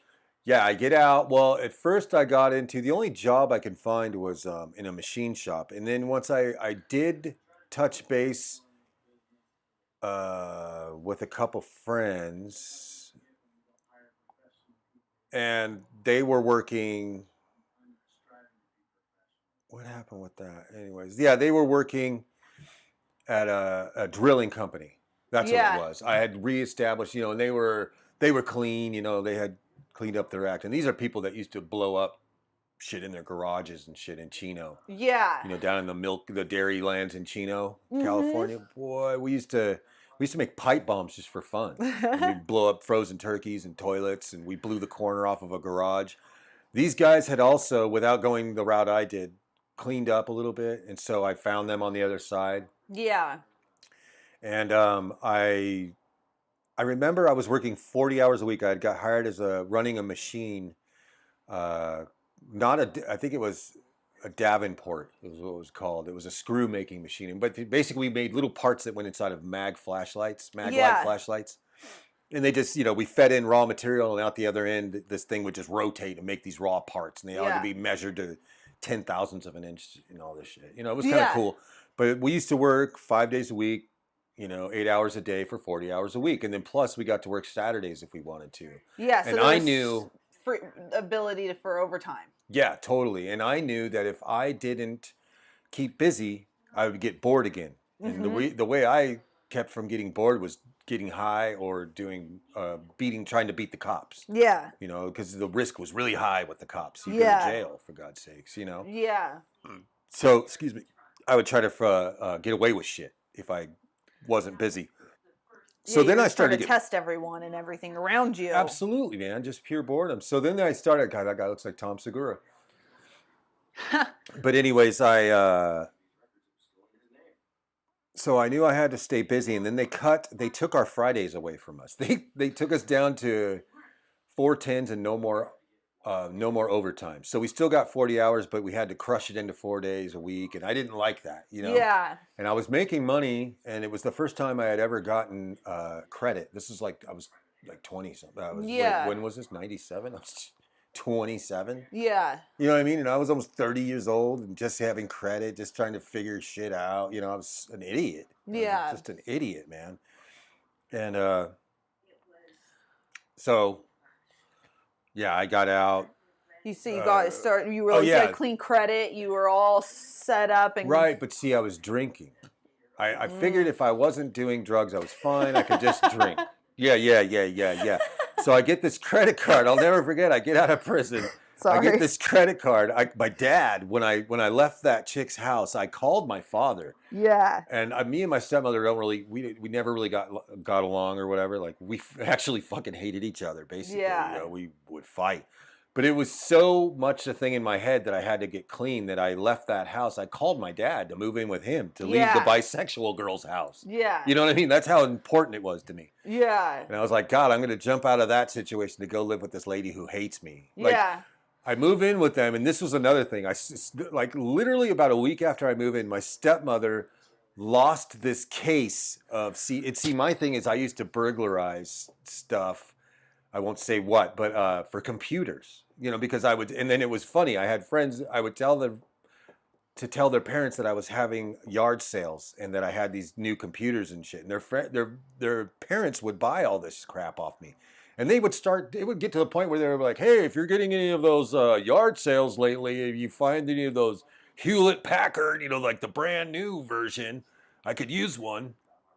Yeah. And, so it was like that. Like, so my gig was computers. Well, my stepmom, about a week after I moved in, she ended up losing this case, those little zippy cases that have all the CDs in them and crap. Well, she Yeah. had this case she was the union for the post office, the president of the union. And she had all this information for union people on these CDs and crap, right? Well, she loses this case. And in her mind, it's computer related. So who took it? I did. Because we hated each other. So she was just like, he took it, and it started this huge fight, blah, blah, blah. I had to leave there. It was just one thing after another. Yeah. But. So. Oh, no, that's not the time that happened, or that is the time, but not yet. Yeah. My father had taken me to get a credit card, blah, blah, blah. It was the first time I'd ever gone to a bank, and they're like, hey, you want credit? Yeah. Because no one had ever searched my credit, or no one ever ran my credit before. So I had perfect credit, or no credit, basically. So they ended up giving me a $700 credit, and then a month later calling me up to ask me if it was stolen because the whole thing was maxed out at one bar. That's hilarious. Yeah. That's so funny. It was the beginning of a drinking problem, obviously. That's so funny. Yeah. So when did art come back again? I know throughout this time you always drew, you always paint, always. But when did so you obviously got sober, you started working, so everything starts kind of normalizing. When does art start getting a center focus again and becoming a little bit more of a taken serious? Or I guess when do you feel like you should be taking it serious and not just doing it? I got to, like I said, I had got to work, started working. They took our hours away. I couldn't tolerate that. So I had gotten into the drilling industry, the water well drilling industry. Which had tons of hours. Tons of hours. As much as my friends told me, hey, you need to come work with us because they were all in the water well drilling industry. And they all said, you need to come over here. You could have as many hours as you want. They pay you to go out of town. You go out of town all the time. You're always busy. Yeah. And I was like, oh my God, bingo, perfect. Yeah. I started working for them. Within a couple paychecks, I had enough for an apartment. I went out on my own. Yeah. At this time, I started rekindling my relationship with my ex or my girlfriend. Yeah, Claire. Who had your mother, your mother of your baby children. mama. Yeah, she was my baby mama at the time. Wasn't my wife. Still is your baby mama. Well, no. Yeah, I know. But just at the time, she hadn't been my wife yet. You were still dating. Yeah, we were still. Well, we hadn't even been dating. It's funny because she was dating a guy. A different guy while I was in prison, and my kids always remembered anything that they did together as a memory with me and their mom. Yeah. It's the weirdest. It's horrifying, but yeah.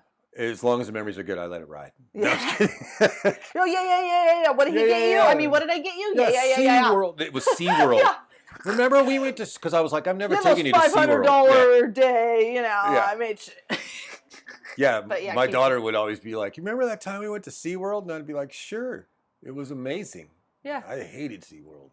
But I haven't been to SeaWorld since I was her age at the time, So anyways, we I started making good money, with this drilling company. I started talking Claire. She had actually started to visit me with my daughter so I could see my kid at my dad's when I was staying there. Awesome. After the whole CD thing, which they ended up finding underneath her car seat, I had nothing to do with.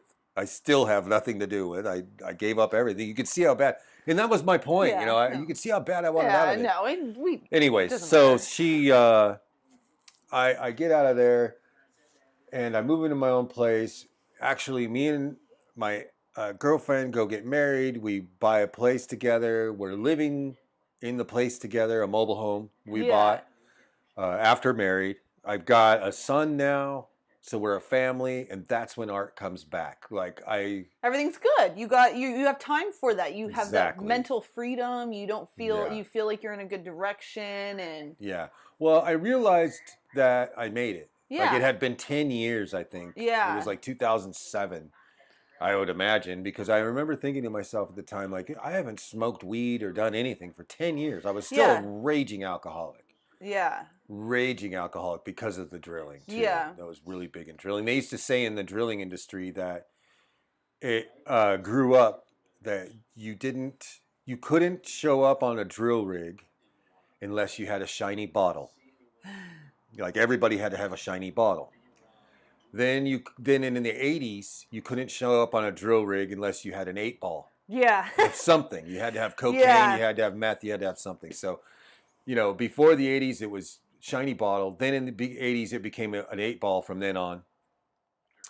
And then in the 90s, it became if you show up on the drill rig with anything at all, you'll get fired because OSHA showed up or something like that. But OSHA Yeah. kind of really stepped on the drilling industry at that time and like put their foot on the back of their necks, Yeah. And so then it was like if you show up on the drill rig with anything but a urine test, a good one, Yeah. a negative urine test, then you need to get the hell out of here. So that's kind of the way that went. Yeah. So, but everybody drank, and that was kind of the thing that no one talked about is like we would get home from working freaking 12 hours, get back to the yard, and I'd be driving back on these service trucks with my guys I'm working with. We'd be stopping and drinking a 24 pack before I ever got to my car. And then I'd get in my car and drive home and then try to be a dad and a husband. And Yeah. but barely drunk because I was just exhausted by then, Yeah. But yeah, I started realizing that if I put the same effort into getting sober or getting crime free as I did into art, that I could probably be good. Yeah. And I wanted to paint. I had really, I What? started from, That's yeah. That's Go an ahead. interesting story, actually. Because I know at this point you had been influenced by a lot of people that did a lot of drawing, right? Right. So when did, and at this point you'd only been drawing. When did you even ever think about painting, or was that something that you had always thought maybe one day I'd get into it? Or was there like, I always thought it was one day. The reason I started to kind of think about painting it initially was because I just started looking up art. And the only art that I could Internet? find, internet kind of got it? No, I didn't have the internet when I was a kid. Oh, okay, so this was even younger. Okay, yeah. I thought you were saying when you were looking. Yeah, okay. when I initially got into art at all, and wanted to kind of seek out other art, it was comic books. It was but it was album covers. It was all that. But like, I wanted to see what other people called art as well. So in libraries and shit, all you could have found at that time, especially back these days in school libraries and stuff, you're only going to find the masters. Yeah, it was You're all only going to find traditional. So like big women or like Rubenesque women or like landscapes or like the Mona Lisa, and I thought the Mona Lisa was boring. Yeah. So at the time I didn't found Sargent yet, or I didn't understand what Sargent was yet. Yeah, you'd probably seen it. But I saw Dali. Yeah. I saw the Persistence of Memory painting and the melted watches, and I was like, oh, this guy's doing cool stuff. Yeah. Him and Hieronymus Bosch. So it had always been initially like one day kind of thought, right? Right, but those were masters, so I couldn't do that because I wasn't a master. So in your mind, you thought you only painted once you were past a certain level, I guess you could say? In your mind, that was the assumption you had? Yes. Okay, so... Or it was too late, too. Yeah, like you should have already been a painter your whole entire life. Okay, so absolutely. now you've kind of slowed down, you've had kids, you have you have a wife, you're doing the American dream style thing, right? And this is where you're like, okay, so now I feel like I can start expanding on that. Is that where that? Yeah, I found out that my birthday was the same as Salvador Dali's. Yeah. So then it got in my head that there might be like this reincarnation thing because I was so much into his art and that style of art, surrealism. Mm-hmm. And then I started to realize that. And then I started to recognize that there was other people out there that kind of painted like that. Mm-hmm. And then the internet. That's what I was gonna say. The internet, I always imagined, just open the door where all of a sudden you're like, oh wait, everyone can paint. Like I those had no painters. idea that there was other people in the world making art the way they were. Yeah. Like no idea that there was magazines on art even. I was working. Yeah. Like I worked 16 hours a And then day for before 2 months that, you straight one time, were, never you know, having in a the day off. drug world, and before that, you were Right. I was in too high jail. to pay attention to anything. Yeah, so there's all these kind Yeah. of, it took a lot of these barriers to even see the world that you genuinely had always an interest in. Right. I mean, yeah. I mean, you got to think. I can tell you about stuff that goes up to about 89, and then all of a sudden I'm paroling prison in 97. Yeah. You know what I mean? I'm almost losing 8 years of my life to pure drugs and running amok. I Yeah. don't even remember a lot of it. You know, I mean, I do if I really think about it, but But there's it's stupid not good things. memories, Yeah, nothing it's interesting. It's just just high. drug high. I can tell you cool Yeah. stuff about parties and, or it being in Hollywood or seeing crazy shit, but Yeah, it's not. Yeah. but that's all those memories really are. Yes. They're not So I never, meaty. yeah, I never ever looked into art seriously. Yeah. And then I found, and then like, you know, the internet. My Yeah. God, I never even had time to look at the internet. And then once Yeah. I sat down and did and started searching stuff that I was into, I was like, oh my God.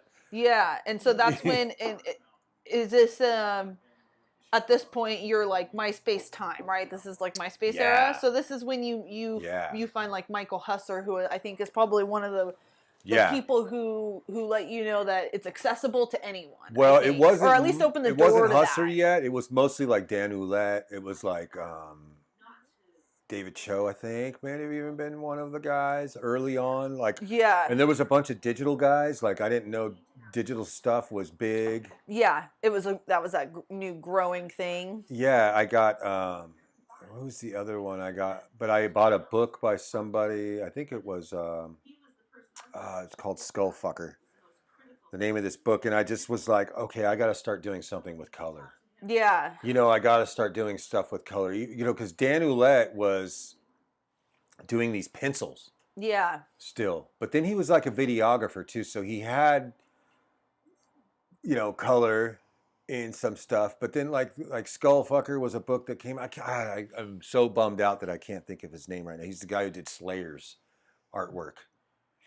And anyways, I got really into his work, and he painted, and he digitally painted, or you know. And then I saw like Cam DeLeon. Yeah. Oh my gosh! Yeah, Cam When I was saw great. Cam DeLeon and Chet Zar and Tool. Yeah, Tool Again, was a huge back music. to the album art cover again. You know, Well, I was living in an music's a apartment, huge- and this guy was like, "You gotta see these guys Tool." Music is very hand in hand with painting, and just Yeah. in that whole world. I mean, I think the two are so. But I was always so intertwined. inspired by the visuals of it. Yeah. So like I said, you know, like then Juxtaposed magazine. Yeah, that was a huge. When I found that, I thought, okay, this is the art. This is art. This is my people. Yeah, lowbrow. It Yeah. didn't have boundaries of being like, well, make sure it's appropriate or make sure it's fine art. And all galleries straight were allowing them in. edged. That's what I'm saying. Yeah. It wasn't straight edge, but then it had that beauty of fundamentals. Right. It had the well doneness, but then you could expand. It doesn't always have to be so straight edged. Right. But see, my understanding of art at the time was like you had to be good enough to be invited or into a gallery, and then once you were in a gallery, then hopefully your art sold. Yeah. And then that's how you made money. And that's how you got That's how asked you could back. support yourself. Yeah. Regardless of whether that was true or not, it was just that was that. And then Well, that when was I the way the looked in system- Juxtaposed magazine, there was pictures of these artists in Juxtaposed magazines. There was pictures inside galleries of the art hanging on the walls Yeah. of galleries. And so I was like, oh wait, these people aren't just submitting their work to magazines. These people are putting their art in galleries. Like Yeah. there's galleries out there that are allowing their art in them even. Yeah. I didn't even know that was going down. I had never even considered it. Yeah. And so I was like, wait, galleries allow something besides, you know, big women and landscapes? in them? Yeah. No way. So then I started looking into it, and then I found out that there's actually people teaching art in like universities that paint like this and everything, and it blew me away. Your whole world just opened up. It's crazy That's how when the I found internet Hustler. really helps so many people realize that you're really not alone out there. Right. You know what I mean? And that this world is actually quite smaller, and we all, you know? Yeah. But like, Giger also. Yeah. Because Giger is how I found the internet. Like, I found Giger on the internet. H.R. Giger. People say Yeah. Geiger. It's not Geiger. anyways, I found his artwork and then recognized it from old album covers that I had seen when I was a kid too. Yeah. And was like, whoa, this is the guy that was responsible. Yeah. Then him and Robert Crumb, we used to watch Robert Crumb, Yeah. you know, and he was actually, I didn't know he was a successful artist. Yeah. Had no idea. I remembered seeing his 9 Lives of Fritz the Cat Yeah. cartoon when we would, you know, me and my buddies, when I got into going to Hollywood all the times, those guys, and with the Rob at Trina's house. Yeah. We would all meet at Trina and the Rob's house, and every week we would have a different theme of movie that we would watch on videotape. We would go rent them at Blockbuster Video. Yeah. But we'd have to go to like an adult video store because some weeks we would say we're only watching animated porn this week, or animated movies with pornography in them. Yeah. And so we saw 9 Lives of Fritz the Cat, and that was when I was introduced to Robert Crumb. That's pretty cool. Yeah, but like we would have weeks where we would only watch porn blooper videos. They're out there, by the way. Yeah. Yeah. They're amazing. Yeah. Yeah, and like I was like, welcome to Pornhub. yeah.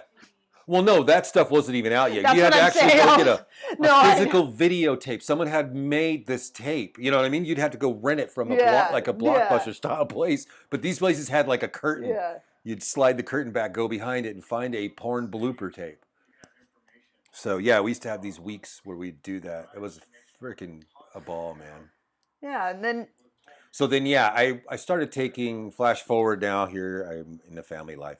yeah, I realized and, I'm gonna and paint. so you start getting into painting more serious, and now you have more money, you have your family, you have freedom and time in the sense because you're settled. Yeah. You go and you start seeking out to learn because now you've learned it's not this old school traditional way, and you can seek it out and Right. you talk about maybe when you first met like that work like the workshop world, you know what I mean, where you realize you could sit and actually learn in a group of people, in the hustler world, but like the workshop world, just where you learn. That's how you can learn. It doesn't have to be School, like a schooling. university. Yeah, or exactly, like or so elitist. yeah. feeling. Okay. Well, yeah. That came about. I actually went to a community college next to my house for my first, what I thought was the way to do it, to go to a school. Yeah. And realized very quickly that I hated that situation. I thought it was all that. Yeah. I quickly found I found out later on that was just one version of how school could be taught. Yeah. So anyways, I would just go. I got invited to show in one gallery, a local group show, and thought that was it. I thought I had made it. That was it. The whole 9 yards. But what happened was I went to the opening night and ended up walking around and looking at all the other art that wasn't included in the show, and being so inspired by it that I wanted to go to more galleries. Yeah. I wanted to see more shows. So I started after work. Sometimes because my family, my kids were too young, Yeah. and and Claire had no interest because the OJ trials were going on and shit, and all news was happening. So she had no interest in the art world at all. Yeah. Or the type of people that are involved. I guess. Yeah, you could just say, she had a different galleries. lifestyle. Totally. Just different lifestyle. Totally Yeah. totally different lifestyle. So what it afforded me was the opportunity to go out to these things totally by myself and have to submerge myself without any friends or anybody. No Any influence even. Absolutely. Because humans are natural. Not that I say you get influenced easy, but humans are influenced easy. And if you see the loved ones around you react to certain things positively or negatively, that might cause you to drift one way or another. That's just human, especially with your own tribe. Your own gave you just the freedom as one human being with no outer influence whatsoever. Yeah. So no way to even no instruction on how to take in the gallery, how to understand the gallery, or how to view the art, or any of that bullshit. So I just went in and looked at the art. Yeah. I wanted to see if I was good enough. I wanted to see if I could compare show in in any a of these way. shows. Yeah, Not I just wanted to see negatively what was out compare. there. Yeah. Yeah, not in a negative way at all, not in a competitive way at all. Just to see if I measured up. If you saw that you had the capability to. And I clearly did not. No, no, not in a bad way, but I just was like, okay, I need I to do see some now where the work. level has to be. Like, I'm not cleaning my shit up enough yet. I'm Yeah. not working on even the borders. I'm grabbing any old piece of paper I find around the house Yeah. and doing art on. I'm doing art on lined paper, thinking Yeah. that it's so cool that it's just going to be good enough to throw in a frame. Everyone's going to be so wowed by Yeah, it. which is Yeah. doesn't Then you matter go how into a gallery good. and you're like, Doesn't not matter. even the Yeah. artwork in the gallery might not even be great just because it's in there. I found out later, but I was at least seeing some people that knew their shit and that were bomb at it. Because at least I knew I had to go to places like Copro Gallery. Yeah. Like it was called Copro Nason, I think, originally when I started going to it. And it was in like, I can't remember, Culver City or Culver something. City. Culver Yeah. City, God, fucking drive. But like, now they're in Santa Ana or something. But I was going to all these galleries out there. I would go to, what's the other one that's in Bergamot now too? But I was going to all these different galleries where it was low bar, it was all juxtaposed. So anything that was Yeah. advertised and juxtaposed, I could make it to. Yeah. And that's when I would start talking to different people about art. Yeah, you And start kind of getting to know other people because obviously other like-minded people are there and viewing the art. yeah. And And then I started, what and was then yeah, go on. oh no, and so then keeping up with juxtaposed, I remember they did an article on Michael Husser, Yeah, and I was like, wow, this guy, like his paintings rang like one of the old Renaissance masters. They were done in that, and they were done with that. fundamentally, Yeah, well, they were done with that technique, with that hand, I guess well, you could say. beautifully done, executed So perfection. exquisitely done. Yes, Yeah, and then, with purpose but the and imagery was just kicked it up intense. even 10 Yeah, times. You know what I mean? I was like, oh my God. Like if the masters back in the day had the nuts to do stuff like this, they or, probably or did wouldn't have though. been killed. Yeah. Well, they would have probably been Oh, killed, for the imagery, for, yeah, I was oh gonna my say it God, all yeah. relevant Naked because a women, lot of them were Jesus with a doing vagina, that. yeah. They were pushing. Yeah, they weren't allowed, but that's what his work was to me at the time. Was just Yeah, like, wow, this guy's doing far and above. And I remember in the article, it was like in bold letters. It said, uh, uh, "Don't try if you think you might want to find this guy's artwork. Good luck. He doesn't sell it, or something like that, or yeah, you'll never find it. It's impossible to find his art." And yeah. he taught at Pasadena Art Center. That's so That was all I funny. knew. And so then You're like game MySpace. on. Yeah, MySpace. So then Yeah. he had a MySpace, and I looked up his MySpace. I remember a show happened, a gallery, a show, and then in drilling, I got injured at the time. So you had some free time. Had some So free it time. was just this like weird moment of a lot of things lining Kismet. up. Yeah. Yeah, that's Yeah. really cool. And how was it with your first workshop experience? Because I'm only asking because I got really lucky that if you want to listen to episode 1, I explained my side of this particular Yeah. time period is that when I learned to paint, I learned from people that are really well established, the workshop world, Yeah. people were painting together. There was this, Yeah. I came from a whole different aspect. It's the Wild West. You're, when you were out there, and you were in this yeah. whole different kind of world. So what was it like having to do art all on your own, or feeling like school was just too weird, and then all of a sudden you're in this workshop world where Well, that all came about like I'm a person that, well, if I wanted to learn to paint, yes, bottom line, I wanted to learn to paint, and I wanted to learn to paint because I had gone to the art school. I went to art school, and I had started in acrylic paints actually. okay, And so I was turning in these paintings that were just shit. I mean, they weren't, they were whatever, but they were just so bad. But I didn't know what I was doing, and I knew there had to be a way to do these paintings. So I would start to paint something on my own and straight out of my head, using no reference, no anything, not thinking I needed to because that would be cheating. Cool like you want to make sure you did I all was the way. such a fundamentalist, like a surrealist fundamentalist. Yeah. Like everything had to be a lucid dream. Yeah. Everything had to be out of my head. Nothing could be with reference. So I was just struggling and wondering why it was taking me months and months and months to finish one fucking painting. Yeah, it's because you don't even know I always call it filling the file cabinet. How the hell can you draw a torso twisted in a knot almost if you've never fucking seen it? You just can't. And if you're fooling Never thought to even ask a model, That's someone what to I'm model saying. for me. You unfortunately you weren't purposely fooling Yeah, yourself, but in yeah. a way you are if you think that you're just gonna be able to come up with a thing that's not in the memory. And it's so Even funny too because the one day that I actually remembered that I enjoyed in arts class was a day we had to use our paint super thin, yeah. but he had us go beforehand, and we had to buy a big sketchbook and gesso all the pages. Oh, cool. Not all of them, but like, Yeah, gesso a couple 6 or 7 pages. pages or Yeah, whatever, and we brought him in the next day, and he had a live model, and we had to yeah, do these thin washes of just value studies or temperature studies of color, yeah, and we had to do we had like 5-minute poses. yeah.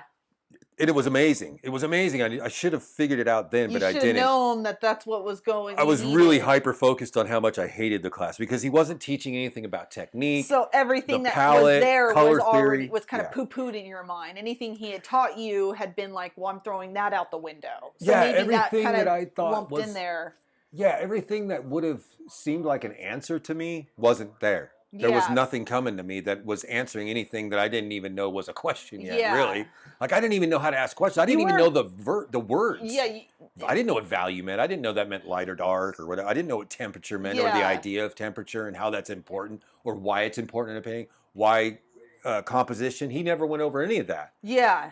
He would talk about uh, that this painting or that painting would have good composition or whatever, but he wouldn't He say, wouldn't expand. he It wouldn't show you what truly. part of this painting is the comp. I mean, he would just say, yeah, he would, but I mean, not like expand on it or why it's important Or or how to also even go maybe, about doing or that. maybe playing with composition Yeah, more not than doing anything, thumbnails, because nothing. Yeah, people, you can hear all day that, oh, you need to compose something, so it's this and that and the other, right. but no one ever says, well, play with composition, like Yeah, find structures and right. balance and composition, and Or they go through things where they'll be like, or they'll go about things like very dry and textbooky, not so laid back and chill, it just gets lost. Yeah, or get to the point. Or they only speak to you in the vernacular that is art school. So you don't even know what the hell they're saying. So you have no idea what they're talking about, really, or you're trying to keep up just to the words. Yeah. So, anyways, I found out. You're in workshop, or you're. No, I'm going to gallery shows. Oh, okay. And MySpace comes around, and Husser advertises that his show is opening for the Red Red Robin, Oh, awesome. I think. And I'm like, okay, Perfect timing. now I'm going to go see his paintings, and I'm going to go get one of his Yeah. paintings. I didn't even know the price ranges or anything. I was just sitting there laughing in my head. You're gonna go get one, Right? You know what I mean? And everybody knows Daddy's Girl. You know what I mean? You're thinking Daddy's Girl, Daddy's Girl, Daddy's Girl. You get to go see it. It was going to be there, I think. It was the one in Pasadena. Yeah. So I go out to this show, and I go opening night, and I go stone cold sober opening night of Red Red Robin in Pasadena. Yeah. And it is the most amazing show I have ever seen. I was in tears in in front of every painting. Yeah. Like, just amazing. And I'm like trying to hide my face, because I'm getting so choked up standing in front. I'm trying to take pictures of them. The Ecstasy of the Christ is in front of me, Yeah. Oh. And Ecstasy of the Christ has all these little dewdrops or teardrops all over Christ's body. And he's standing there and he's very shamed almost. But he's also in ecstasy. And he's got these black balls and black cock or whatever, big star or whatever. But people are going up to the painting and they're looking alongside the painting. They're going as close as they can to it and looking at it sideways to see if the teardrops are real. Because they're so beautiful. They're well so done. well painted. Yeah. Yeah, and then I'm watching them and they're going over, and I would see them. There was one wall of the show that was like this blood red crimson wall of velvet. Yeah. And in it was these little tiny pins with these hand-blown glass teardrops on each pin. And just the whole wall covered in them. Wow. And, yeah, it was amazing. So beautiful. It was amazing. And so people would walk up and they were number one, they were stealing them, but they would tap to make sure they were real because That's of how well crazy. Ecstasy of the Christ was painted. Yeah. They thought that these were painted as well. And I remember thinking that That's the thing. He's the fucking master. Yeah. Like this guy's the fucking master. And then Husser being now Yeah. Husser didn't show up until I guess much later in the night, and I was working, so I couldn't stay that long. Yeah, you just assume maybe he's not showing up, or you didn't. I hadn't really learned that Hollywood was. I mean, I had, but I didn't really, know understand. Yeah, Hollywood existed after midnight. You know what I mean, kind of thing. I did because I used to go to the clubs till 4 a.m, but I didn't know the celebrity part of it. Yeah, and the art world actually had their portion too that they existed in. But so so I told myself, okay, that's opening night. Now I'm coming back. I'm going to closing night. Yeah. Or closing day. And because he announced that too. And so I went back to closing day, but I wanted to go fucked up. And this is the time where I was in drilling, where I was just about to leave it because I had gotten injured. So I was smoking weed. Yeah. And it was still really new to me. Yeah. So I could still get that kind of high, like dumb, stupid high. And I got ripped high. And I went to the show. I went to closing day and nobody was there. Yeah, I bet. The place was totally empty. The sun was blasting in the window. What didn't have the same effect, but it was cool. It was awesome because nobody was there. And it was like the perfect magic hour. Yeah. And I got to go walk around the whole show without anyone in front of me. Yeah. And so I was walking around the whole show, and in the middle he had this lamp, and it was the rain lamp. The rain lamp. This lamp is just gorgeous. Yeah, it's got a top and a bottom piece, and inside and between the top and bottom piece, there are these thin fibers, filaments, and there's oil, clear oil in it that is pumped up, and then it drips. You can control the drip at the top, and these little drips go down these fibers, these monofilament lines, and this whole thing was built. Inside. Yeah, it had a hand-blown glass nest inside with a red robin, a real mummified red robin inside that had a hole with the skeleton you could see, and he had painted the robin. And the whole thing was plasma cut metal and put together by the guy who did Jesse James' fence for West Coast Choppers. Yeah. I can't remember Shannon. Yeah. Shannon Thompson, I think his name was. But anyways, he made this rain lamp, and I was trying to clear a bunch of images off my phone so that I could take a picture of this rain lamp. And as I'm standing there,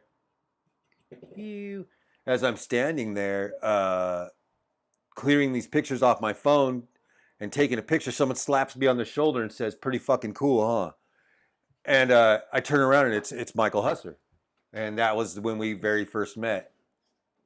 And I remember apologizing because of how high I was. Yeah, I just kept apologizing, saying, "I'm so fucking high, man. I'm sorry. I didn't, to meet you like this. Yeah. But I'm stoned out of my mind. I can't even think straight." And he was just like, "Oh, that's even better, And so since I was injured on the job, and they had just paid me all this money, I had all this money at the time, because they had been arguing about who was paying me, who wasn't. So anyways, I ended up with this chunk of money at the time, and it was like $12,000. And because they didn't pay me for months, I offered it all to Husser to teach me to paint for 6 months. And instead of taking that money, he just said, "Well, do you paint?" And I said, "Yeah, I paint." And he goes, "Well, why don't you come by and paint with us? We paint every Sunday." Which is part of the spark of that vibe that Michael gave off. Sparks all of this. It sparks it sparks the workshop painting. Vibe, yeah. It even sparked me painting, feeling like it wasn't such an elitist world. Right, yeah. When I met him, so in meeting him, he's just a regular schmo, but he's got he's just sitting there wearing Levi's, a ripped up Levi's, ripped up t-shirt, paint all over him, and a ball cap that covers his face so no one could see him. And all these art shows you go to, the people that go to the art shows are all these flamboyant people that try to be Andy Warhol. In the hat, yeah, the Andy Warhol types. And then you see the actual masters come out, and this guy was just a chill dude who drinks whiskey and hangs out. He's just this really chill guy. Yeah. And I was like, holy shit, he didn't fucking shame me for being stoned out of my brains and actually invited me over. What a cool dude, Yeah, and that was kind of how that whole workshop. He didn't offer a workshop, but that same vibe, the vibe of working together. His workshop that he invited me to after we started chatting, and after I bought a piece of art off him too. Yeah, a drawing, a ballpoint pen drawing. That was all I could afford. But yeah, that was the thing. that sparked that the fact that like everything doesn't have to be so elitist all the time. Like even someone who Yeah, is the elitist doesn't need to be that personality in that life, yeah. or things are more attainable. It doesn't always have to be so difficult. You know, like it's not always so Right. hard and difficult as Oh, you it was laid think. back. It actually, the when he allowed me to come over, like when he told me to come over, it was almost out of necessity because after that meeting, right after that, I had won Yeah. an eBay thing that he had, and it was for the original drawing of Daddy's Girl. Yeah. Oh yeah. Yeah. I wish I I still know. fucking had that. I know. But anyways, it was for the original drawing of Daddy's Girl in ballpoint, but not a lot of people, collectors, were on eBay or on the internet at the time. Yeah. So So they didn't no really one knew know. about him putting it up on there. Yeah. And so I went on there and he wasn't making a lot of money. He only Yeah. had 6,000 followers on MySpace at the time. He wasn't making money at all. Yeah. Just his pay, I mean, he was making enough to survive, but But not like. not big money. Yeah. And we would help each other out here and there, like lend each Yeah. other money.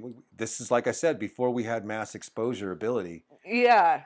And so I bought this drawing off of him, and I'm waiting and I'm waiting and I'm waiting and waiting for the drawing to be delivered off of eBay, and I'm emailing him and stuff, and he, you know how he's not responding and stuff, Yeah. and Jill's trying to do. I'm sure Jill is Hustler's assistant. Jill Also is one our of the. freaking best buddy, Yeah. one of our best buddies who I love dearly. Yeah. She's amazing. Love you, Jill. Love you, Jill.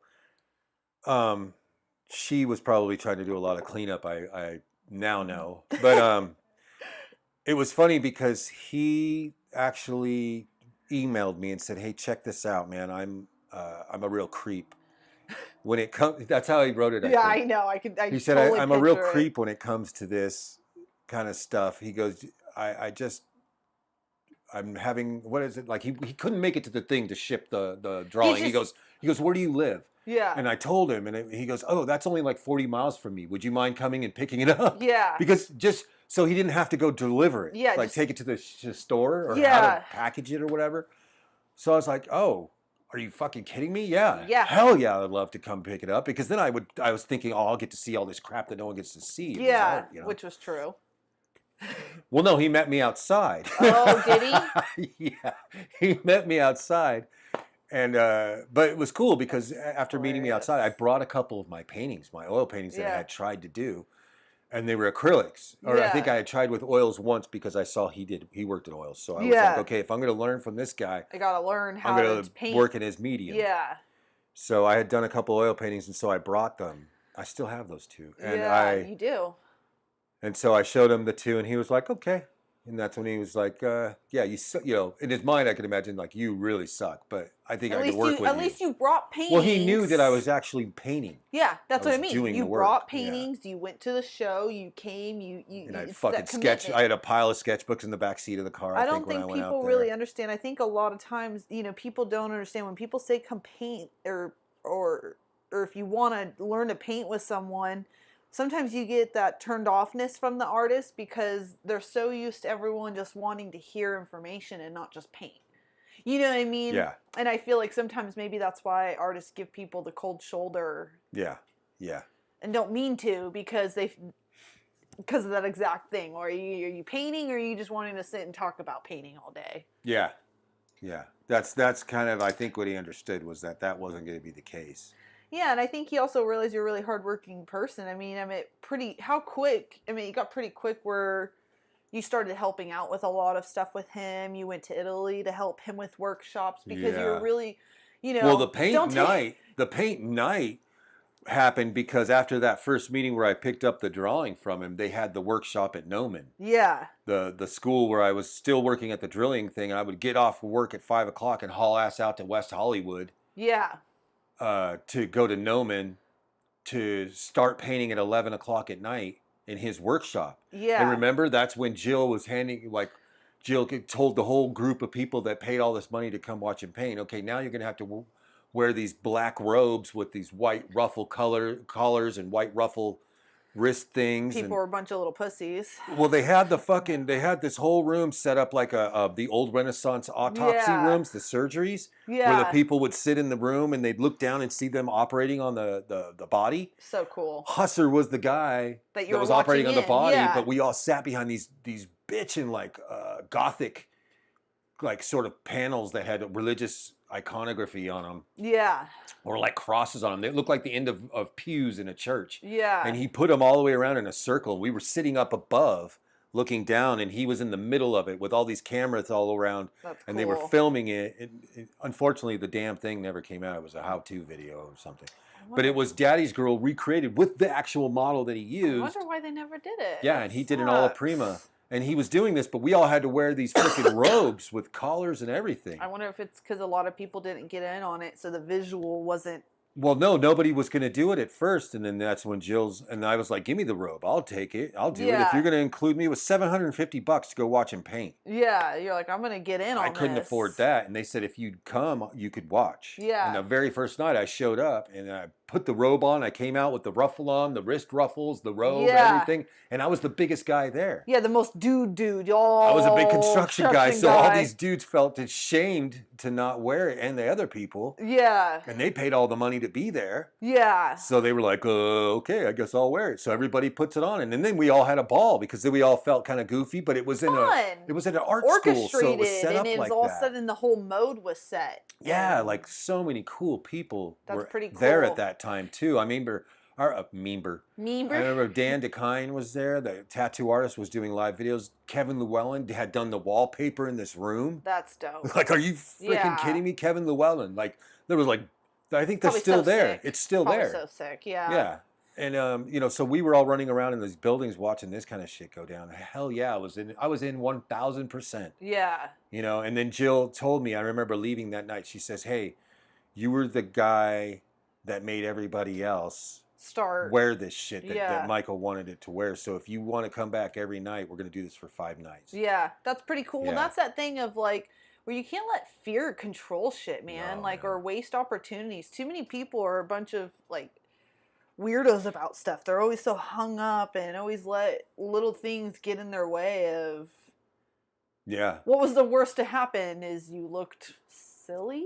I was exhausted. Well, no, that's what I'm saying. Like, but that's the worst case scenario for anyone there is what were they, you know what I mean? And yeah, man, it would just make for some really long days the next day at work. That's for certain. Yeah. Oh, I bet. But it's worth it when, Yeah. So after that, then I was invited over to the house. Yeah. And he had a studio out behind the house that I guess once had been a garage.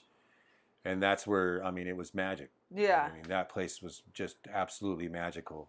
Yeah, it brought you into a world. That's one thing that Husser always, always does, is bring you into a world. And part of that, like you started going over there and then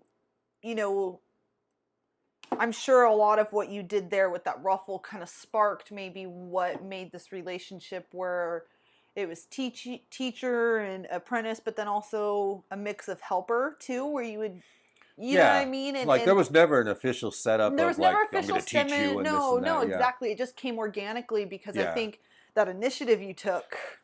Yeah, it was really just like, well, hey, we're going to be doing it. If you want to jump aboard, jump aboard. Yeah, and I did for 10 years. 10 years. It's pretty interesting. And then, what's kind of a cool lead-in with Husser and those type of things is us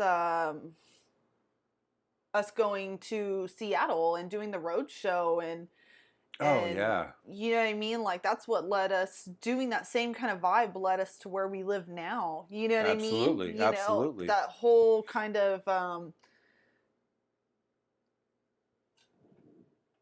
fearlessness with art. You can't be like scared to go do things or try things or put yourself out there, Yeah, no, I think he taught you a lot of that, and that's the way, and that was more of a way of seeing things too. Like when you're around that person, that was his way of seeing things and his way of explaining color, everything, Yeah. It was Yeah, man. Like he would explain color like it was nasty or naughty or you know what I mean, like kind of shit like that. And then you understand why. It's like, well, if you want to add a little bit of age or a little bit of dirt into something, you need to Patina or yeah, it needs to be earth, in there. You need to life. get it in there and make it stainy and not I mean nasty or whatever. But like the Yeah. dude, we would be taking paintings outside and spraying them with garden hoses or pouring thinner on them and lighting them on fire and then Yeah. continuing with them. Yeah. Like That fearlessness of have some ownership, have control, and absolute ownership over your art. Like you yeah. have to. Yeah. You have to be able to abandon it at any point to work backwards on it, work back into. See, this I is think what only one of his pieces is varnished because of that whole yeah. idea. See, I'm very thankful when you rehear someone else's story through art. It just reminds me, I'm so thankful because right off the bat, that's just how I thought that's just what you did. Yeah. I didn't realize that you didn't just try new things, Yeah. experiment, sand off, have life models, all these Yeah. things that you know what So I many mean? people refuse to.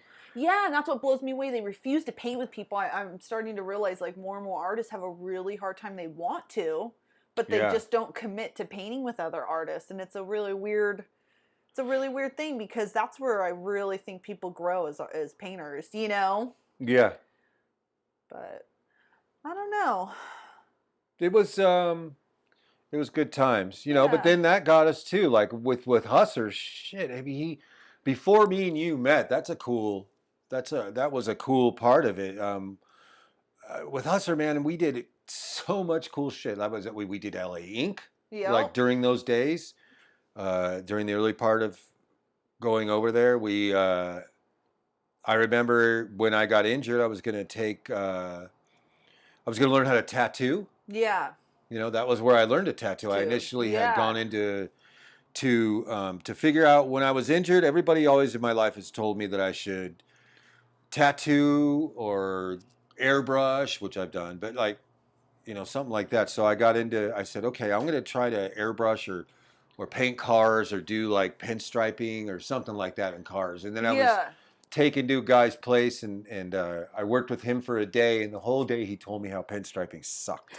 And he was like one of the best. He's in San Bernardino. He's one of the best top Yeah. guys. And I worked with this guy for a day. I was invited to a friend of mine. I remember telling my mom, it was the strangest thing. My mother, I was like, yeah, I want to do this or that. And she ended up knowing this guy who knew one of the best pinstripers there was. And he had a shop in San Bernardino. And he says, I'm going to take you over there and introduce you. And then you work with him for a day and you could see if you like it or not. Yeah. All right, cool. And man, like I said, this guy just proceeded to tell me how his industry was the shit. Like it just sucked balls. He hated it. It was miserable. He wouldn't know why anybody would want to be in it and everything. And I was like, okay. And I took his advice 100%. Yeah. Like when that guy picked me up at the end of the day, I was like, I'm done. Like I have no interest in doing this. Yeah, if Not that's at least learning from this guy. He hates it. yeah. I don't want to hate it.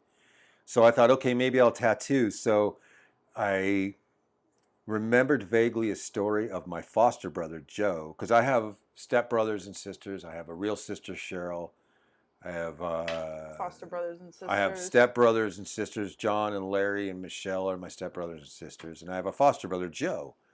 And Joe's wife is related to Corey Miller from LA Inc. But at the time, LA Inc. wasn't out yet. It was still just It was actually in the works. New York. Yeah, it was Miami. Miami Inc. And so Kat Von D was out in Miami and doing her thing on that show. Anyways, They were in the works. She was coming. that to was LA. all in the works. But in the same time that was all in the works, and I had been seeing or hearing that advertisement on TV and whatnot, I was injured at home. I had had surgery on my knee and was looking for a new career path and thinking about tattooing, blah, blah, blah. Went to the guy, came back, and then I thought, okay, pinstriping's out. Tattooing might be a possibility. And remembered hearing that my foster brother, Joe, was married to Corey Miller's aunt. And that Corey Miller, and I knew Corey Miller because when I was a teenage kid, in the punk days, Corey Miller was a drummer for a punk band called Manson Youth, and he was sort of a local hero in Upland. We would hear about him and the singer from Manson Youth, this guy DJ, outrunning cops on their motorcycles through Upland. And so they were like local punk heroes. Yeah. And but then I also knew that Corey Miller was this tattoo artist back in the day, because Corey was always Well known in that world. well, he was always this kind of tattoo kid who grew up being raised by tattoo artists. You know what I mean? Kind of the rough and tumble, like punk rock tattoo hero. You know, he was the badass. And so I was like, wait a minute. I think that guy is sort of now related to me through my foster brother. Yeah. Maybe that's an in. Like I could show him a bunch of my artwork, a portfolio. I didn't know even was the name at the time. Yeah. But I was like, maybe I could show him a portfolio of my work and he might tattoo. Yeah. And I happened to have just started talking to Husser. Mm-hmm. It's this weird kind of timing. And MySpace was out. There was this weird coalition or coalescence of stuff happening at the same time. Yeah. And so I start doing some research. I get a hold of my foster brother and his wife, and they say they'll ask Corey if he'll talk to me. And he happened to have had a tattoo shop in Upland at the time, where I grew up a lot with my dad, because my dad lived in Upland. And so I knew right where the shop was, and I go to the shop and I meet him, and I'm talking to him, you know, and I'm showing him my artwork. And then I happen to mention that I painted with Husser. Yeah. And he's like, you paint with Michael Husser? And I said, yeah. And he goes, I love that guy. Yeah. And I was like, oh, you know of his work? And he's like, yeah. And he goes, oh my God, I want to work with you guys. But, you know, I want to come over and paint with you guys. So we had set up a night where he came over and painted with us. Yeah. And I was like, oh, this is dope, because now Corey will like me. He'll want to apprentice maybe. Hopefully he'll apprentice me. But the hang up was, is I go walking in there, and I had been a working stiff for so long. I had no tattoos on me anywhere. Yeah. And so Corey's looking at me kind of square, you know. He's like, "Wait, what's this guy about? He doesn't have a freaking tattoo on his body, and he wants me, Corey Miller, who's been in it 23 years or 25 years now, teach him anything to apprentice him, when there's all these other tattoo artists out there who are like blasted up and who've been doing it for years. Yeah, have you want you to jump to the front of that line? Yeah, Fool, I don't even apprentice people. Fuck that. So I was like, shit, you know. So his out was LA Inc.